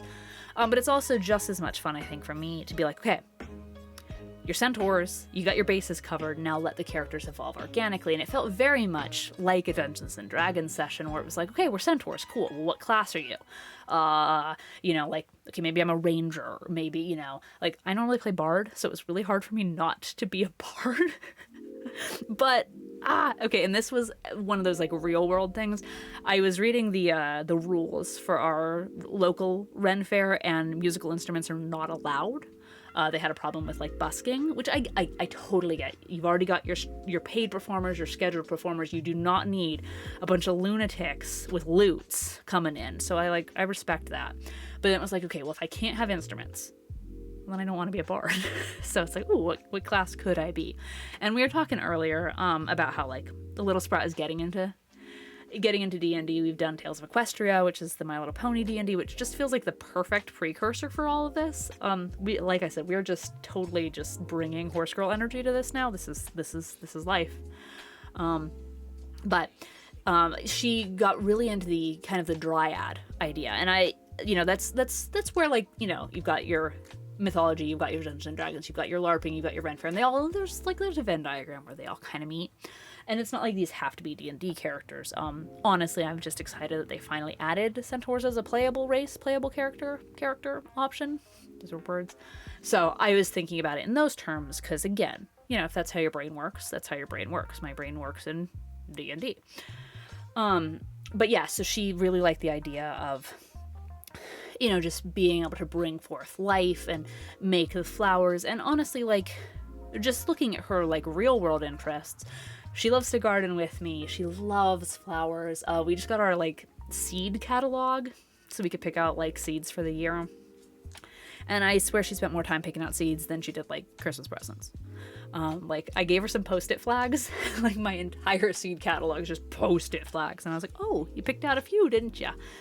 Which is really sweet, honestly. So I think this whole like kind of spring, new energy, flower fairy type vibe that she's got going on is very appropriate. So that like that won't be hard for her to LARP, and it was fun for my character to kind of evolve alongside of that. Because then it's like I'm letting hers sing, and then mine takes a backseat in like that, you know, that just kind of like, you know, the Witcher and Ciri type role, or the like, you know, just the, I don't want to say disgruntled mentor because I want to be a little bit more fun than that, but the protector and the like foundling child. So that's kind of the vibe we're going for as this has evolved, and I'm just, I don't know, just excited it has been evolving. So I'll have to re-update the concept art for these here. So anyway, what's going to be nice is regardless of like fabric choice or seams or whatever, what is cool is that because Little Sprout has picked so many florals and leaves, like if there is a seam that I can't avoid, I'm just gonna stick a leaf on it. Like, we'll figure it out. And so I'm glad that she wasn't going for complete hyper realism, and we're definitely in the like, when in doubt, just slap some fake flowers on it and call it a day. That got cold. That's okay. It's still delicious. It's just a surprise. But so I'm gonna try my best. Obviously, like, this is an experiment for me. This is something I've never done before. This is like wearable puppetry, which is super cool. This is outside my wheelhouse, which makes it fun and terrifying. And so I'm gonna do my best. That's all I can do. But I know, like, kind of just knowing that there's options, like, oops, if I, you know, botch this, I can just stick flowers on it, is the safety net that I feel like I need. Like, I kind of wish my life right now was just in the, like, well, if I mess it up, I'll just stick flowers on it. Because that would make making scary choices a lot easier. Okay, so now what we're going to do is I'm going to finally stop stalling and actually cut this fabric. So, you know what? We're going to cut this back open. Okay, so I had covered this bottom, but the more I handle it, now I see why the original pattern maker had this open. It is not only for like convention security, but also just structural integrity here. This keeps sagging, and if it's going to be a problem with an underlayer, it's going to be a problem with an overlayer. So we're just going to cut that out, and that's okay. Back into the scrap basket this piece goes. No waste around here. I'll find a tiny quilt or a coaster. Okay, so now I can like bend that around. I mean, the good news is, especially like with Little Sprout's height, if anyone's underneath her to see the underside of this, they're too close to my kid. Also, they're probably laying on the floor. So I'm not as worried about hers being uncovered. And again, we'll cross that bridge when we get there.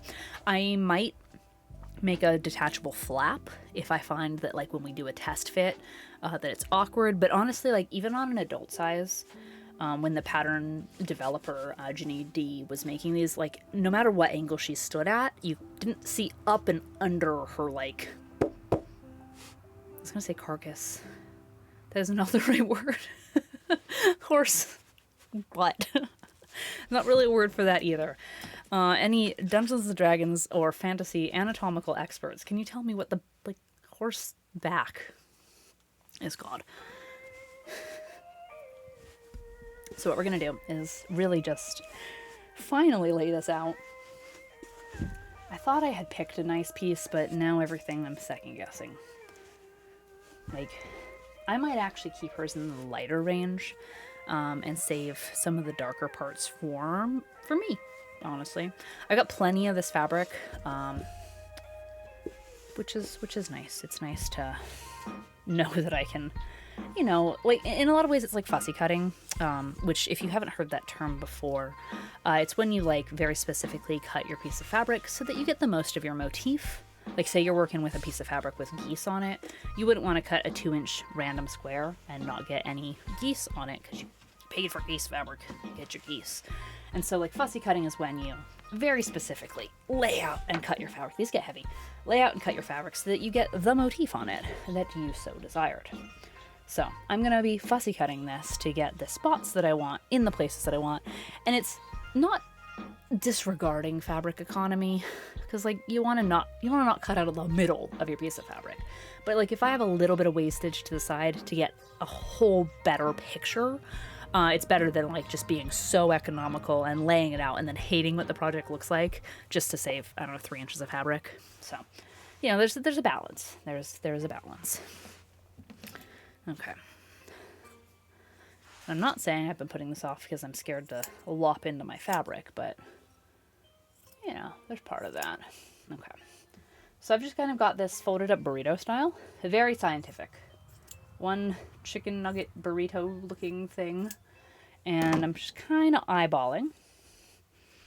Luckily, there's some stretch to this. There's some play to this. Which is, like I've been saying throughout this whole part of this project, kind of like once I left the safe harbor of having the math, this project's been a very much just make it work scenario. So after leaving the safe harbors of math, it's just been, yeah, just kind of lop it off and make it work. There's not really a method other than yes. So it's both freeing because it's like, cool, I don't have a pattern to follow anywhere. I can just do whatever I want. And terrifying because it's like, oh no, who left me in charge? Where did the math go? Where did the pattern go? Okay, so now I'm gonna just kind of push that to the side. We're gonna be making the legs separate, the haunches, the horse leg. There's a shape there. You know, the fetlock and the hoof and the horse parts. I should probably get myself a diagram. I'm sure, you know what, actually, hold on. I think I have a diagram. I've got a book, which is what's fun about being like a bibliophile, is chances are somewhere, let me knock everything down, there's a book.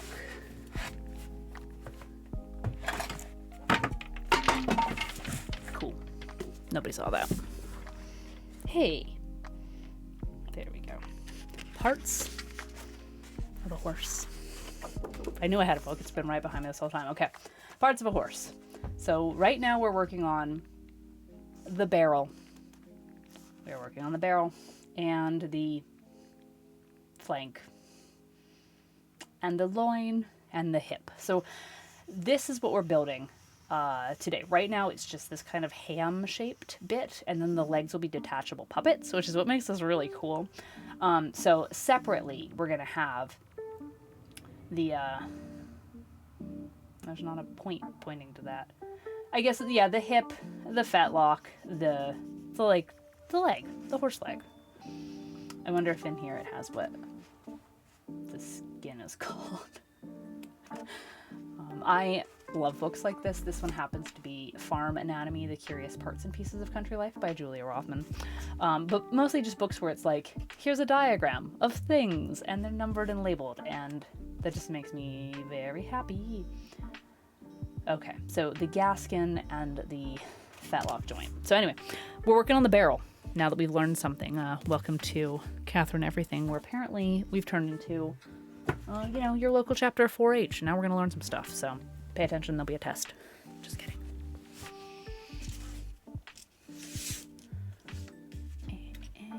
Okay, so I'm going to grab a bunch of pins and kind of just start attaching.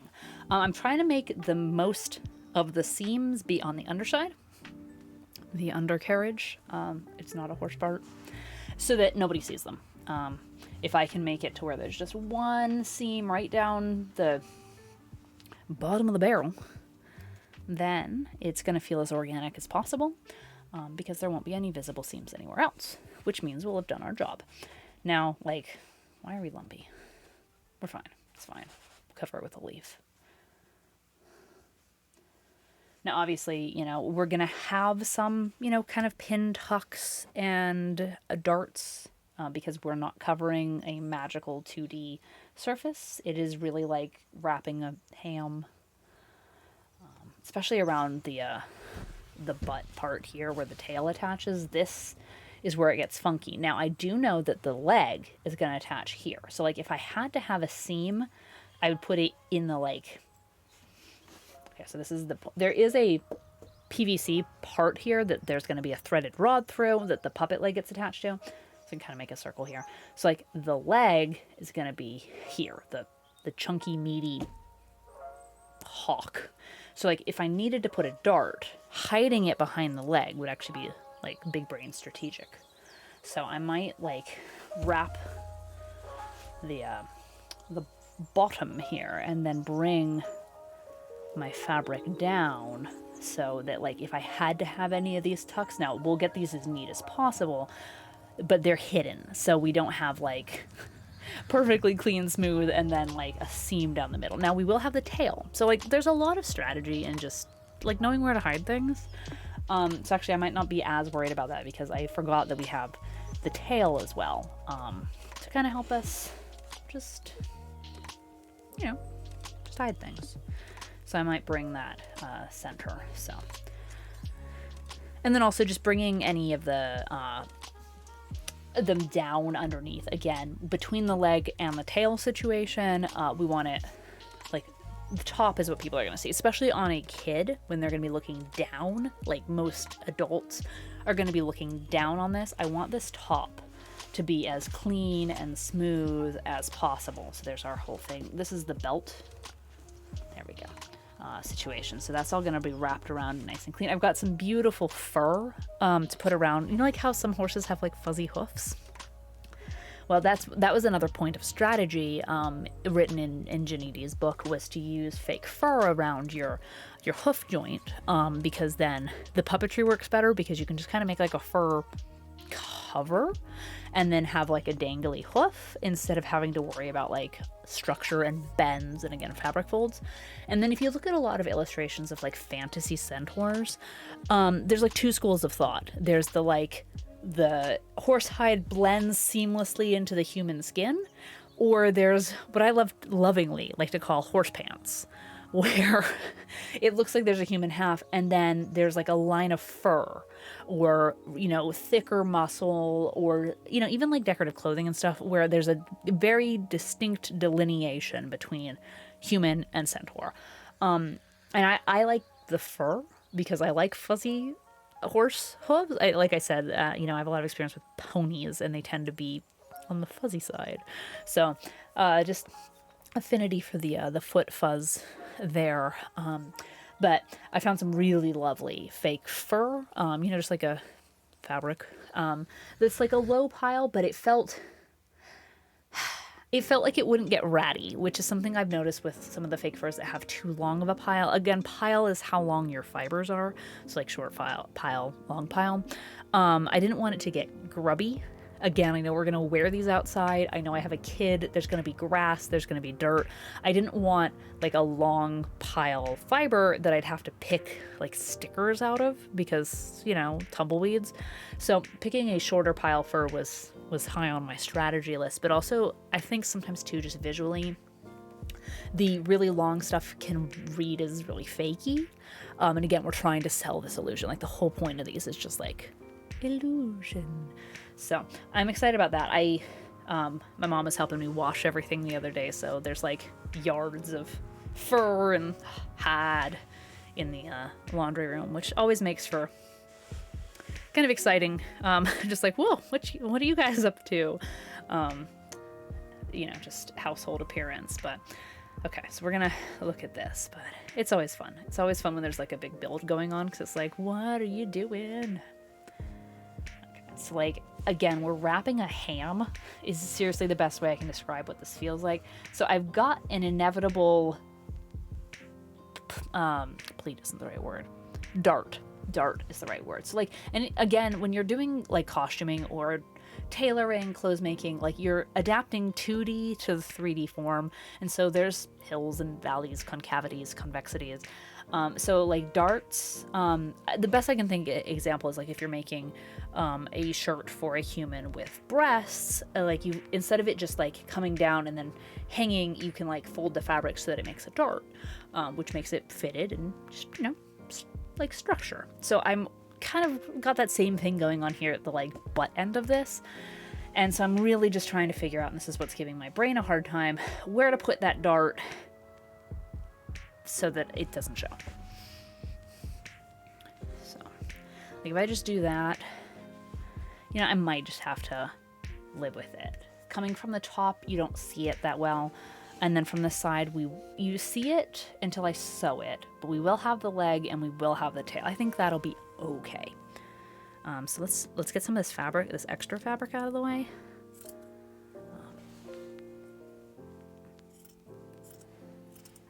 We'll probably end up making a Y seam here, which is just fun.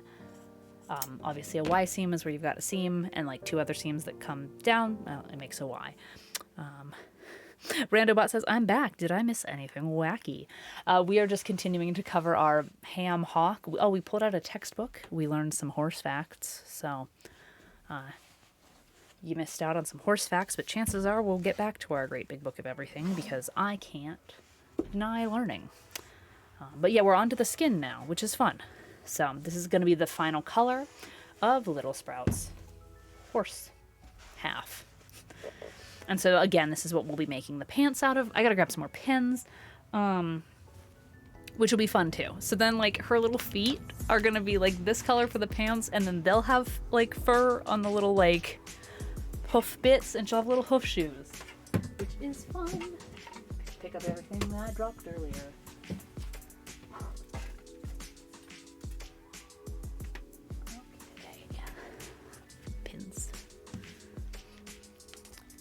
That's right, Randobot. Horse facts. Would you like a horse fact? Very serendipitously last time I opened this book exactly the horse part, so let's see if we can... Nope, that's a coat. Oh, here we go. Horse facts. Did you know? I don't know if I could say that on Twitch. Hold on. Did you know that a Jenny is a female donkey? I didn't actually know that. And a Jack is a male donkey. So Jenny and Jack. Not totally horses, but horse related. A lot of them had to do with weathering and lineage ending. So I won't get into that on Twitch. Okay, so what I'm doing is on the inside here, I'm just kind of sticking some pins through the foam. What's great about this being foam is I can just stab things into it. So like I might cut off some of this extra. I just don't need it in my way. And get that out of the way. Randobot says, son of a Jenny. That's right.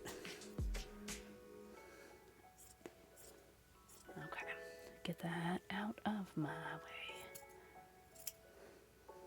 And there is no, like I've said through this, there is no like super rhyme or reason to this. It's more just feeling. So it's not that it's hard to explain what I'm doing. It's more just like, it's just one of those like trust the process kind of moments where it's like, it's going to look weird. And then all of a sudden it's going to be done. And so it's just like, I know that can be intimidating because heck, it's intimidating to me. Where it's just like, oh, I have to just make it happen. Which crafting is weird in that respect, where it's like simultaneously that's like what I crave about it. I feel like an alchemist, where it's like, aha, I took some weird fleece from Joanne's and now I am a centaur. But other times it's like, how do? And I know that can be a lot, like a lot. So to anyone in any stage of their crafting journey, again, I see you when things get weird, because sometimes things do get really weird, and we just kind of have to make these things up as we go along. Like I often think of just the people who are making patterns for things. Like again, the initial framework and build was using Ginny D's Centaur of Attention pattern book, which is still available on her website. Link is in my Discord.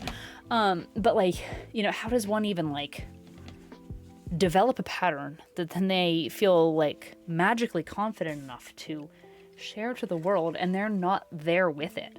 Like for me, I love to teach. I love to teach.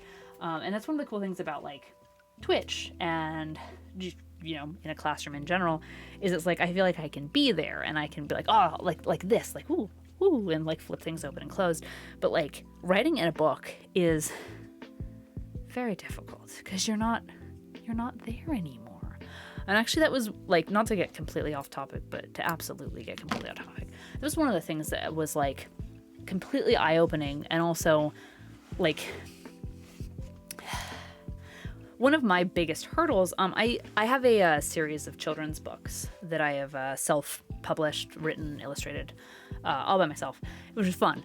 And they're a STEAM and STEM story and activity book. And so it was one of those ways to like merge kind of my disparate skill set, teaching, animation, education, being a mom, kind of all together. Like I was at the point in my life where I was like, I can do a lot of weird things, but nothing's coming like full circle. And so I wanted to write an educational children's book and then illustrate it so I could use like my art skills. And it was like, oh, well, it made sense in my mind for it to be educational because I love to teach. But learning how to teach without being there and like trusting it to my characters, it definitely felt like one of those moments in parenting where I'm like, all right, I'm preparing you for this, but I cannot be on the journey with you, so you must be able to do this yourself, kind of moments. And I don't know, like they're fictional characters, but like learning how to put things into like word enough and illustration enough to be enough to send it off without me really, really, really pushed me as like an artist and also as like an educator. And so like now, especially when I see people like, you know, writing their own pattern books and just sharing with the world, like it's just kind of that like, yeah. And also that commiseration of like, how do you know when it's ready? How do you know when it's like, you know, pattern tested enough? And like it's a whole different like skill to write something and then like unleash it to the world without you. Like it's got to go off and save the world all by itself. Okay, so I'm pinning along this line, and then what I'm going to do is cut this as close as my seam allowance will allow me. This is I'm going to do the ladder stitch, but I want the smallest amount of seam allowance I can get away with. So I'm almost going to cut completely to where they were like touching, and then, oops, not cut through that pin, because that's metal.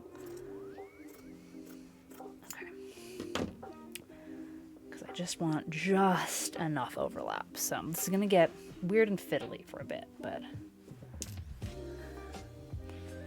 okay. So if you have not seen the ladder stitch before, I might need more thread. You essentially take your pieces and you make your own seam allowance, and you make a series of like, you stitch over, you go under, you stitch over, you go under, you stitch over. And so it looks like a ladder. And then when you pull it, it sucks everything in really nice, and makes it to where you, in theory, don't see your stitches. If I was brave or more confident, I would use a very high contrast thread to demonstrate this. But I'm going to use khakis so that if I mess up, my secrets are safe in the seam allowance. Okay. I don't need this giant needle. Where'd my other needle go? Oh, I'm using it as a pin. Sounds like me. Any other sewists do that? I couldn't find the needle I wanted because I was using it as a pin. It's a sharp, pointy thing. Hey, Skimmed. Skimmed says, cool, looks great. Thanks for popping on in. I'm having a lot of fun doing this. We're in a very strange state of it, and I can only imagine what... I love crafts without context. Because it's just kind of like, yes, that looks like a ham. But it is a ham I have put 10 hours into. It's my 10-hour ham. Skimmed says, "Hi, it's been a minute, but happy to see you and say hi. Delicious ham." Yeah, it's good to hear from you as well. Time has been going really weird for me, so like I feel that like it's been a minute because what is time these days? I can't believe it's February. Like, not to sound like a grown up, but you know, I had to write the date on a form today, and I'm like, I don't know. What is reality? Can I prop this on something? Do I have anything of use in this studio? I've got a thing of tea. Hey, it works. All right, Time is not linear, that is for sure. I don't know what's going on anymore. All right, so let's see if I can actually bring this in. The power of cameras. It's going to be blocking my face for a second, but that's okay. The project's more important. So what we're going to do is I'm going to tie off a really good anchor knot here because I'm going to be putting a lot of tension on this stitch. So I want to make sure that when I go to pull on it, it doesn't pop out the end because, you know, it will otherwise. Okay, so I've got this kind of just propped up on a can here. And I'm going to just start like tucking and laying my hide kind of where I want it to be, and then kind of just jabbing it with some pins to get this started, because I'm trying to simultaneously have a very minimal seam but also keep the tension that I've amassed by pulling this over this ham. Okay, so I'm going to take a stitch. I've gone from here to here, so I've hopped over, and then I've gone subcutaneously up, and I'm going to go straight back over and then subcutaneously under. And this is going to be why it's called the ladder stitch, is because it's going to look like rungs on a ladder. Now the verticals of the ladder are going to disappear. They're going to be subcutaneous. They're going to be, under the hide here. But the rungs, the steppy parts, they're going to show. So this will make sense when I get up where the camera sees a little bit better. But I'm going under the skin and then over. And then under the skin and over. And I'm trying to keep these parallel because then when I pull, it will look nicer. So if I do a test here, when I pull on these, kind of adjust my seam allowance so that it doesn't get bulky, it should like zip up. Yeah.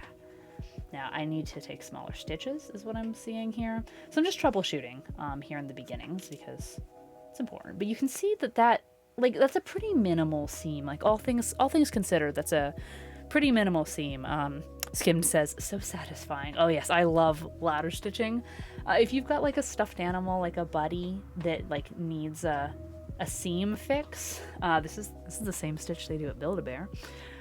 This just zips them together really nicely and, you know, makes seam allowance. So we're going to keep doing this. So you can see that I'm like offsetting my stitch. Like here's the edge of my fabric. I'm bringing it over. That's so that when this pulls, I'm giving myself all of this seam, all of this extra fabric for like backup strength. It's like reinforcements. It's kind of what our seam allowance is. So now I don't want too much because I don't want it to be bulky, especially with this trying to be an invisible seam. But again, we're at the bottom of the underside, the undercarriage of our horse barrel here, which we just learned the body of a horse is called a barrel, thanks to our book.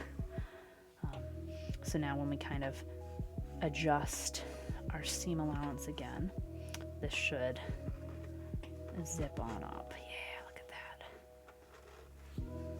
Look at that. Now I'm getting a little bit of contrast just because I've got some modeling, some kind of a Palomino modeling. Thank you again to Pickle Puss there, to the light and the dark here. But all things aside, I mean, honestly, like once I start kind of fluffing and really working the fabric, that's going to disappear. That's going to disappear. So we're going to keep on. I'm going to lower this just a little bit here. So that should really make it disappear. And again, just to reiterate, our goal with this is just to sell the illusion as much as possible. It's just to be like, hey, that's not a stuffed animal. That's a real horse. So the more that we can, you know, kind of preserve that realism, the more fun we're going to have.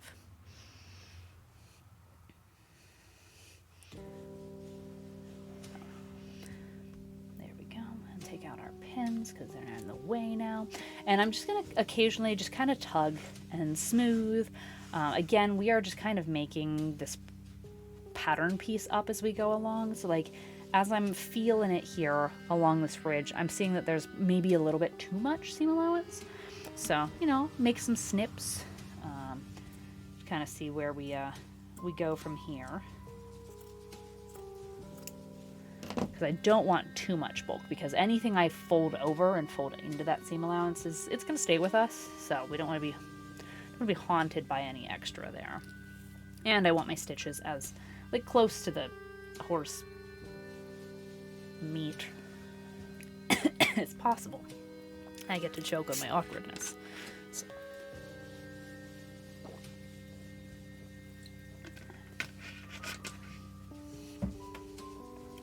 Now, if you're just joining us, again, these are our Centaur costumes. This one is Little Sprouts, so this was the smaller one. I've got my, like, big honkin' workhorse horse booty still in the house.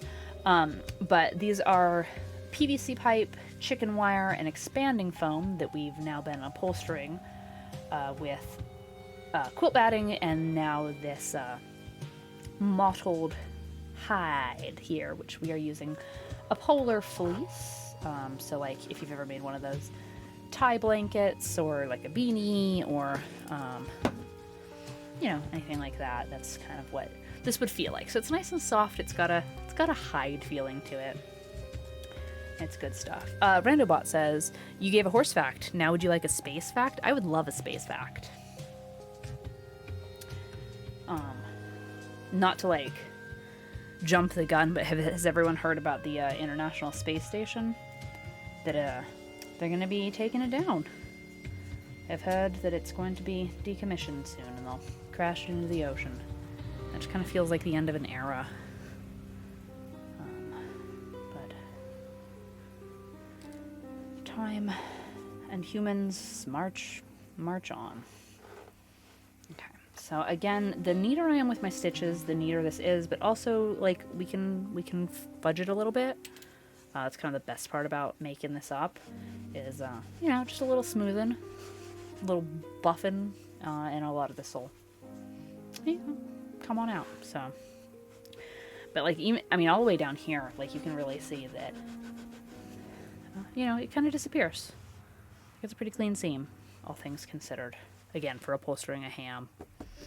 BioJ says by 2031, yeah, the ISS, the International Space Station, is going to be coming down by 2031, which seems so far away in some respects, but then in others, you know, like we homeschool Little Sprouts, so like I'm in a couple like homeschool groups on Facebook and stuff, and we just swap curriculum tips and whatever.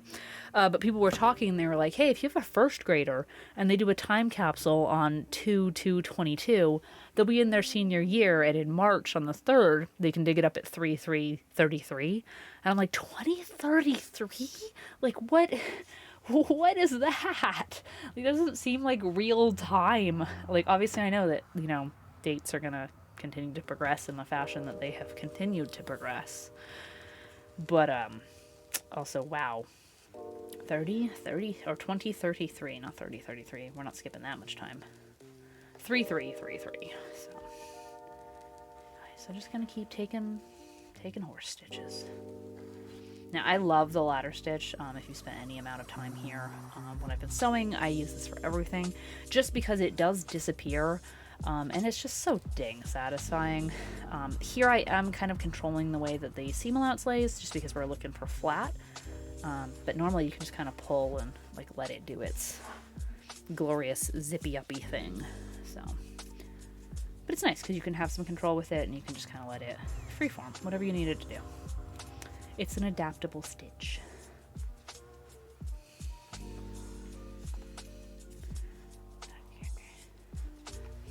So every once in a while too, I'm just gonna, you know, massage this, make sure that I'm not like leaving any giant gaping, you know, I'm trying to keep the tension this way and also keep the tension this way on the seam. So it's just a little bit of fudging, to use scientific terms here.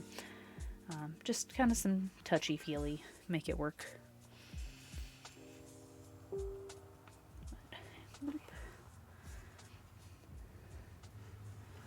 Okay, and then that's 1, 2, 3, 4, 5, 6, 7, 8. You know, every 6 to 10 stitches, this 8, of course, being that average, I'll just zip that up.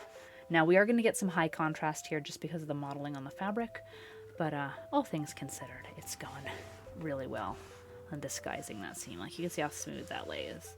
Like, if I close my eyes, I can feel the seam, of course, but it's not like boom, boom, boom, boom, boom. It's just there. It's just there.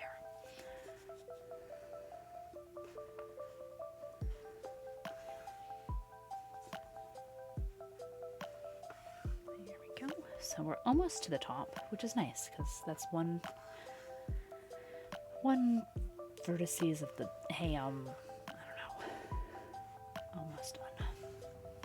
And then we'll really just be kind of pin tucking and doing some darts to just make it really like tailored. Which is funny because tailoring on clothes is hard for me, but kind of this weird freeform ham business, like, yeah, that makes sense. So, brains are weird. Brains are very weird.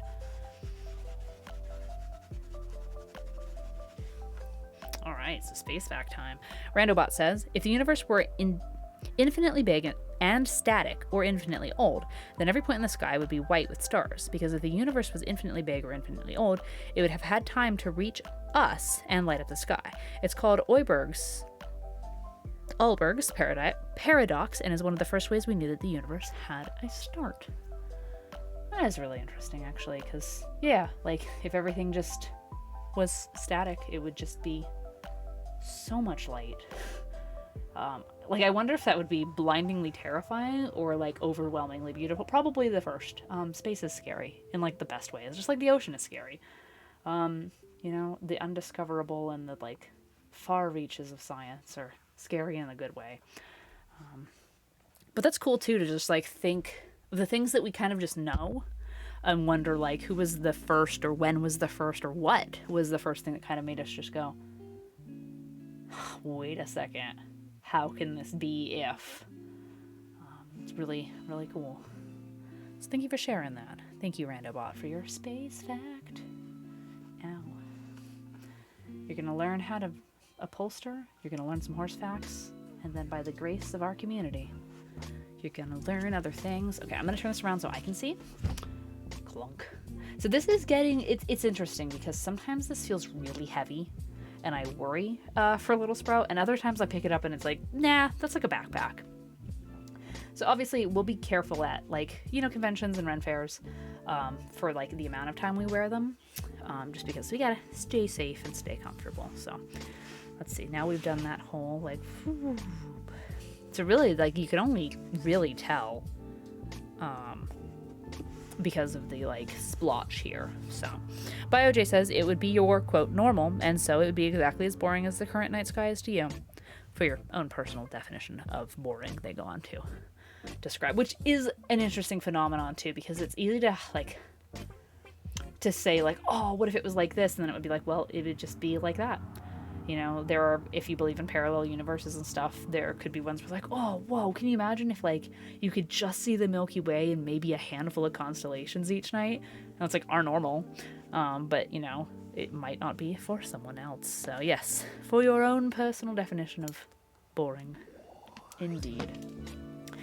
All right, so now if you kind of scoop this around, you can see that we've got, you know, rotisserie chicken nugget here. So it is not contained on the front. If I bring this back around, I'm still kind of still kind of debating exactly how I want to wrap these. I am leaving myself extra fabric because I'm gonna have to cover the belt. So I'm like, ooh, do I want to cover it with this? Do I want to cover it with vines? Do I want to cover it with fur? So I'm gonna leave myself a little bit of play here. I've just kind of pinned some stuff out of the way. But around the horse tail entry point, I've still got to sew. So we're going to flip this around again and kind of try not to break my face. All right, gravity. There we go. So right now it's got the seam that we've done. Okay, camera angles are weird. So the seam that we've done here, coming up this side, and then this like tail bit. So from the bottom here to kind of a tube sock entry point. So from the top, which is where, again, most people's perspectives are going to be, I'm trying to minimize seams.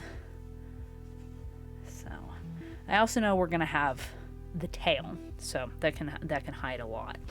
So we might, kind of do a ponytail bit. Nah, that's going to look a little sausagey. How can we hide this fabric? Okay. This from this end is starting to kind of look like like a weird Star Wars creature. Like, here's its nose and here's its mouth. And who knows? Maybe that's how your favorite character was designed. Somebody was working on something unrelated and they're like, heh, it's a face. What's the name of the, anyone know the name of the phenomenon that humans just have that thing where we like to see faces and things because we're big dorks and like seeing faces and things because we're human? Randobot says, it's crazy how much noise the sun makes. If there was a medium for the waves of sound to travel through, we could hear it here on Earth at a deafening level. Which is just terrifying to think of. It's like, like obviously like from a sensory perspective, sometimes like things are too loud even if they're not a sound-based thing. But like just imagining from an actual sound-based perspective, if the sun made noise and it was truly deafening, that would be, well, I guess like BioJ said, it would be normal. And we probably would have adapted. But on the other hand, like, can you imagine if you like weren't from this earth and it's like, why is your sun so loud? That'd be a lot. Okay, I'm gonna start making some cuts and hopefully they'll be correct. Because I can't put it back. I mean, I can with stitches, but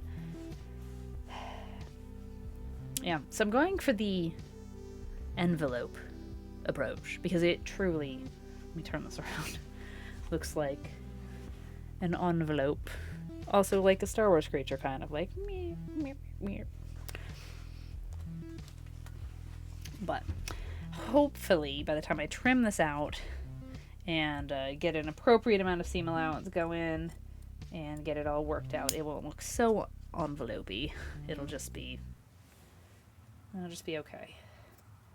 And yeah, like I said, this is the weird fake it to make it kind of portion of the craftivity, where there's no real rules. Just try your best and hope it works.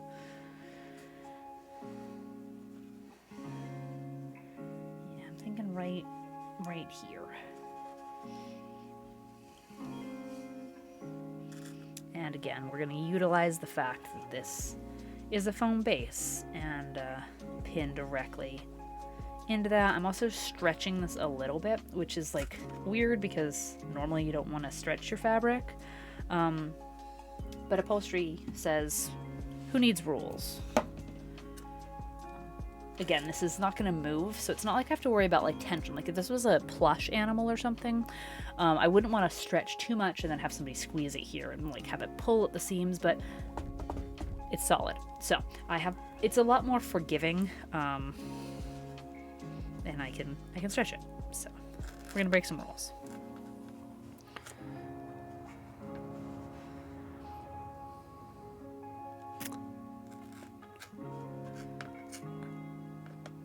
All right, Randobot says it's called Pareidolia.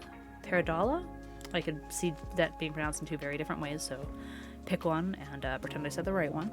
When we see faces and objects in patterns, which is cool. I think especially like just as a giant kid, I like to, like when you see a doorknob and it just like looks happy to see you, or like outlet covers that just have smiles in them. It's like, that's the good stuff. Okay, so we're just kind of reducing the bulk here. I just made a snip here and I'll ladder stitch that closed and then kind of see what we're working with. I'm relying on these pins that I've put in to not have it move while I do this particular maneuver. BioJ says, it's interesting that the energy density of the sun's nuclear fusion is almost the same as a backyard compost pile. Is it really? 276.5 watts per meter cubed. So a 1.5 kilowatt space heater is actually producing more heat than the sun for its volume. That is interesting too, because I've got a little space heater in here. So I hold the power of the sun in the palm of my hand. Am I Doc Ock now? Am I a cool Spider-Man villain because I own a space heater? That's what I got out of that. Like, obviously there were some really cool science facts in there, and I very much approve. Watch as my brain goes in 27 directions. Okay, so we're just gonna, we're gonna get wildly tangled. Step number 1, most important step. Get your thread caught. Randopot says, and that's the crazy thing. The sun is just so huge, and that's what in part gives it its power. Kind of living for that energy. It's like, yeah, you might not be the, like, hottest thing in the universe, but you know what? Just demand space and respect and attention, and just show up. Be powerful like the sun. Alright, so I'm just doing the ladder stitch again, kind of going down the rump here. Again, just going right under that skin. Let's see if I can get a slightly better angle on this. Maybe. Can't really. Okay. Okay. So it's just this little seam here. Taking my needle, going down.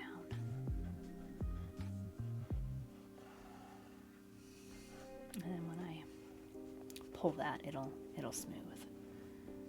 Which is cool. Okay. So like the secret to the ladder stitch is really just running the short series of parallel lines down. If they're a little wonky, then it's going to pull a little wonky. It's all about tension. But, you know, it's also just, it's a stitch. It's not, you know, going to be the end of the world if it's a little off. Especially because we're going to stick some hair here, and it's going to be a horse. BioJ says, from Wikipedia, and I quote, despite its intense temperature, the peak power generating density of the core overall is similar to an active compost heap, and is lower than the power density produced by the metabolism of an adult human. The sun is much hotter than a compost heap due to the sun's enormous volume and limited thermal conductivity. When I first sped read that, I read it as the metabolism of an average human, and I was like, it's me, I'm on Wikipedia. Randobot says, and that's what makes everything tick, is the cosmic size.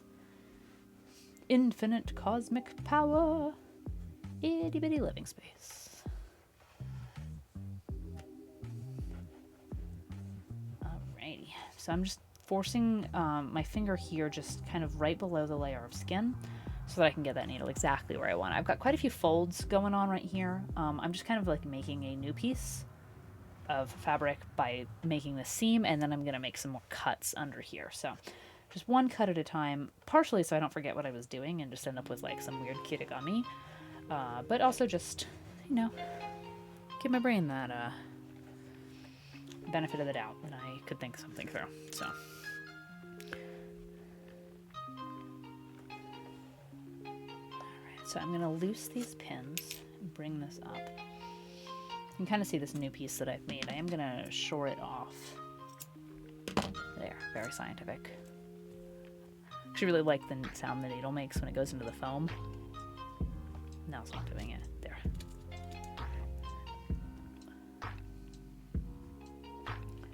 When crafting inevitably transitions into ASMR.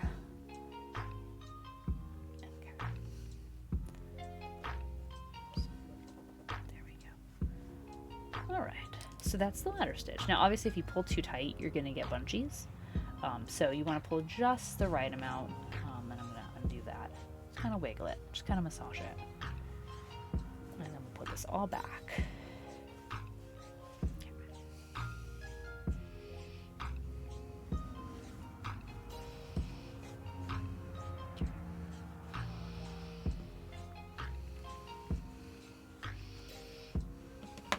So now I'm going to do something absolutely terrifying, which is making some more cuts in this. think this is probably going to be for the best. Let's see. Hello, camera. We're taking a field trip. So I have this here. Let's see. Underside is the seam we were working on, and I've got this weird snoot thing. So I'm just gonna trim, which is always a little scary, back to where I was working. So again, I'm just kind of making another line that I can tuck away, just like we did that seam up the rump. So this will get folded and folded in. And it should be very minimal seamage. So, I mean, it looks super weird right now, but it'll get there. Okay, so we're going to do the same thing to the other side. I've got this flap folded, kind of like this, and I'm going to lop it off to about this point. It definitely looks, it's definitely given Star Wars creature right now. Okay, so let me turn that around for the big camera here just for a second. So this is what it's looking like right now, which I know is weird. I've got this skin flap for definite lack of a better word. But I'm going to ladder stitch up this and ladder stitch up that, and that'll give 4 points. So like it'll, and then we'll tuck that in, but then ponytail, very literal ponytail will come out of the end there. So I know that looks odd, but it's getting there. It's getting there. All right, so let me just knot this off really quickly. Just tie a knot, and then I can cut my thread and move to a different point.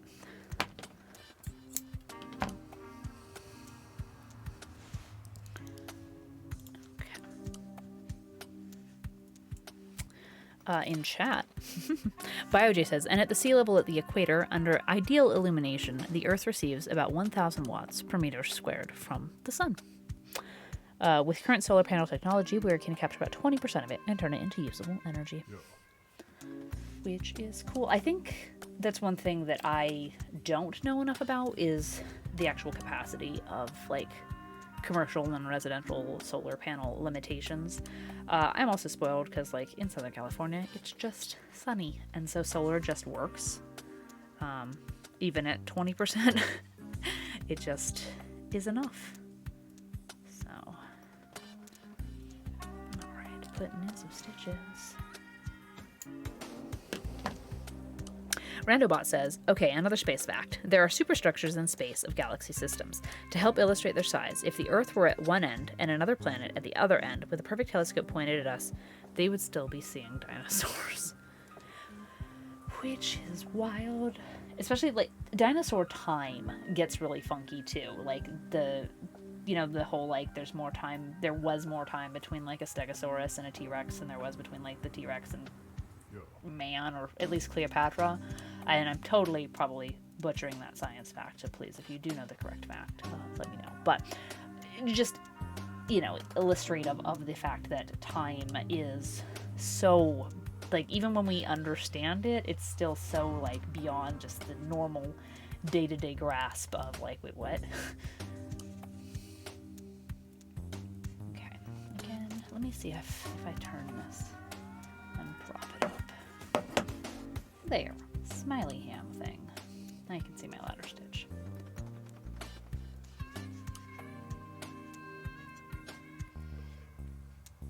It's kind of given like Oogie Boogie from Nightmare Before Christmas vibes right now. I'm definitely getting a little Tim Burton here, which is kind of funny because, again, I'm seeing a face where there is not a face, because this is in fact the end of a horse, but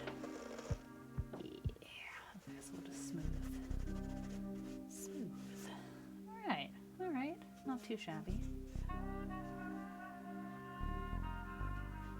We got some smooth jazz, and we got some progress. There we go. So it's a little rougher on camera than I would have liked, but I think we're gonna be covered by our horse ponytail thingy, so I think we're okay. I'm just kind of doing some prep to match these seams up. It's gonna look kind of like the end of a hot dog here. I'm not hungry, but goodness, it's been a ham, it's been a chicken nugget, it's been a hot dog.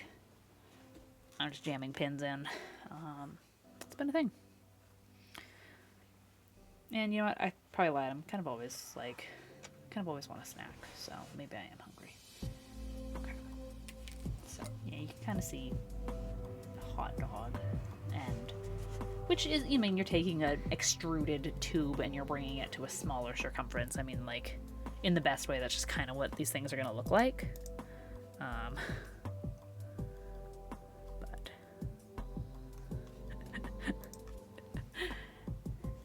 you know, okay. Hot dog. Again, ladder stitch. Just when in doubt, ladder stitch. And continue to prop it up with, I don't know, something weird. I'm using a canister of milk oolong tea, which is one of my favorites. This is what I'm using as a photography, whoops, there we go, photography prop. It works. AKA, I have random stuff lying around because this is my studio. And, also I love tea. Okay, so we've kind of got to the end here. Again, tie a little knot. And then we're gonna do one more. And that's almost the end of this. As far as, you know, this one part on this one thing here. We've got one more to do along this side, and then that will be the butt end finished. And that might be where we leave it. I'm looking at the time, I'm looking at my energy levels. Tomorrow's Star Wars Saturday, which means I'm completely doing something different because welcome to my brain. But I've also got to finish melting the PVC bone structure before I can really continue with the upholstery. It's really cool. You know, if you've ever held PVC, I'm using 3/4 inch. I think I'm using 3/4 inch PVC. It's like a round tube. So I just saw emotes and got excited. And then I see space facts and got excited. And then I'm thinking of progress and got excited. Randobot says it's a bit mind-boggling when I start to think about space travel and time. Yes, it can be utterly terrifying. My first thought, even though I'm only a Whovian by, like, adjacent, it's like wibbly-wobbly, timey-wimey. Like, there's a lot of space travel and time and space travel. It's a lot to think about. And not to be like, I can barely handle just my, like, regular earthly life. But it's neat to think about, you know, reaching for the stars and thinking about what would happen and could happen with time travel. And I think as a kid, it was much more, at least a lot less scary. I think as an adult, things just get scary. I'm like, oh no, like, what if I time traveled and I messed everything up? And, you know, I can just create paradoxes and make more of a mess, but on a bigger scale. Excuse me. But anyway, speaking of space and time, I was talking about Saturday. So I was going to say, I still have to melt the bones. We're taking PVC, and it's normally like a hollow tube. It's a pipe. Water goes through PVC normally. So I'm flattening the edges, and so that, like, imagine that my arms are tubes of PVC, but then if we flatten the edges, when we make, like, bones, they'll rotate better because it won't be like two firm sticks. Let me see if I had anything to illustrate. It'll be more like a bone. Well, that's taking forever. I have 14, 15, 16 ends that I need to melt, and I've done 3. And so I need to finish those before I can do the, like, the hawk and the, like, horse leg upholstery. Plus I do have to do some pattern drafting for the horse legs. Again, for the skeletal structure, I have been using a pattern. It's Centaur of Attention by Ginny D. If you're on my Discord, I will link her pattern, because her book's really cool. And we've been talking about just like that, like, really cool joy of knowledge sharing, so I just want to make sure I'm, you know, sharing that knowledge as well. But as far as the, like, upholstery and the foam smithing and everything is concerned, that was a kind of a as you do instruction in the book. Just kind of make it work. Now there are some formulas for making the hawks, like they're 35% of the diameter of your hip and such like, but they do have to be drafted. So like tonight, honestly, just getting this skin hide, as we've been calling it, on is huge progress, huge exciting progress, because now I can kind of go do some, like, you know, I can go to the garage, I can put my like personal protective equipment, my PPE on, I can get my respirator and goggles, and I can go melt things that I couldn't really do on camera. So it's really fun to just be able to do this, like, sit and sew energy with y'all tonight, and then I can come back if Little Sprout hasn't begged me to do these during the week, which we might work on, just because she's been absolutely like kicking booty at school lately. I'm so proud of her, just like proud parent moment. So like she did say that if she did some extra homework this week, she wanted to help me on the costumes. So we'll see how much more of these I stream. As far as the bodies, we might finish them just like mommy kiddo time, but I will be working on the accessories, so like the capes and the pouches and all the like costumey bits, definitely next week on stream. And we might be doing my horse body on stream. We'll see, because it's gonna be kind of the same thing. So like, I don't like, obviously I like to just chill and have a nice project to work on and something to do when I'm hanging out. So like, if you guys want to see that again, that's cool, but also like, I don't know, try and bring something exciting to the table and not just do the exact same thing over and over again, because that's also how my brain works. So for what exactly will be on the schedule for next week, I'm not sure, but tomorrow I know for sure that it's not crafting, because it's Star Wars Saturday, which really is Catherine's Unapologetic Nerd Hour. We happen to be doing Star Wars stuff lately. Just one, I love the alliteration, and two, I've been playing KOTOR, the Knights of the Old Republic, and it's just been good times. So if you want to nerd out with us on something other than cosplay, because all forms of nerdery are exciting and acceptable, I'm going to try and squeeze this in my lap here. That's what we'll be doing tomorrow. I've got this last little bit, and this is the only way I could think to work on it, so I'm going to be awkward. But that's what we'll be doing tomorrow, and then, you know, if I don't end up streaming more of this costume, I will be filming it for my YouTube channel, so regardless, we still get to, like, share the experience. But Little Sprout's been begging to help, so I will honor that. So my schedule is Thursday, Friday, Saturday, 6 p.m. Pacific. So thank you so much for joining me today, as we've been in the Makers and Crafting here on Twitch. It's been absolutely lovely. I think I'm going to start doing my wrap-up, just because I'm looking at, like I said, progress and time and my, like, absolute desire to go inside and eat a blueberry muffin. So you guys have been an absolutely incredible audience, whether you have been lurking, chatting, just joining us for the first time, or if you've been here since the beginning. You are truly my everythings, and I could not do this without you. So for those of you that throw in that little extra and subscribe, thank you for making this able to be a real job. But all forms, oops, I gotta focus and talk, all forms of even just you being here, absolutely just make my day, and I'm so proud of this community and everything that we've been doing here. So thank you so much. And with that, we finished. So from the back, the absolute back, this is what you would see. Now again, remember that there will be a cascade of ponytail. So we will not see these seams, but from the top, it is completely seamless. From the side, it is completely seamless. And from the other side, the same again. And we'll be attaching some fur and making the transition from horse to human a lot more decoratively seamed, in the way that there will be fake fur and all sorts of flowers and vines and everything. But we've now taken this from a fun expanding foam, which you can really see in there. Woo, that was what the outside looked like as well.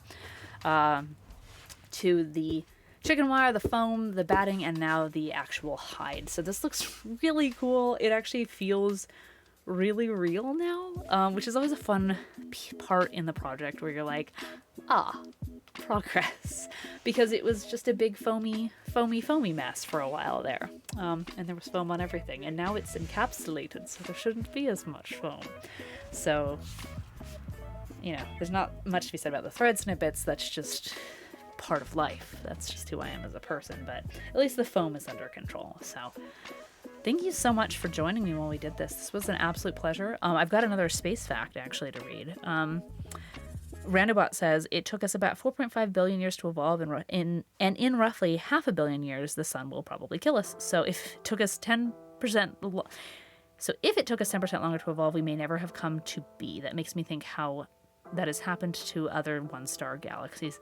Yeah, like I definitely believe that there's other life out there, but it's more just like all the random chances, all the like things that could have happened, all the near misses, the successes, the just collisions and time and space and percentages. Like, I know with everything that's going on in the world right now, it can seem a little just disheartening to be a human on this planet, but like, big picture, you know, it took a lot and was a lot of cool, whether it was random chance to get here, but you know what? Even if it was random chance, I am very happy that in all the possibilities and all the possible outcomes and dice rolls that the universe played, that we get to be here and get to be doing, at least, you know, trying to like carve out our little corners of community and do what humans do best, which is survive and then thrive. We can, you know, we get through things and then we make things pretty and we form communities and we, you know, lift as we climb. And I'm really getting that from the communities here on Twitch, and it's amazing. You guys are amazing, really and truly. And so yes, in all the dice rolls of the universe, thank you for being part of this one. Increpit says, I like that with the age of the earth, I like the with the age of the earth as a year, humans showed up on New Year's Eve on the last minute. Yeah, and it's absolutely wild because even in that minute, metaphorically, like look at what we've accomplished. You know, some of it's terrifying, but a lot of it's magnificent.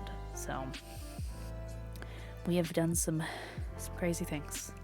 And it's also wild too because like, you know, the good, the bad, and the ugly, the fact that we have this technology that like, I don't know, just allows us to be here. Like, I really, truly, in so many ways, feel like y'all are here in this bus with me making fantasy costumes based on the, like, magnificent creatures and just multitudes of imaginations that are pulled from the human mind. So yeah, let's enjoy this minute, metaphorically and just here.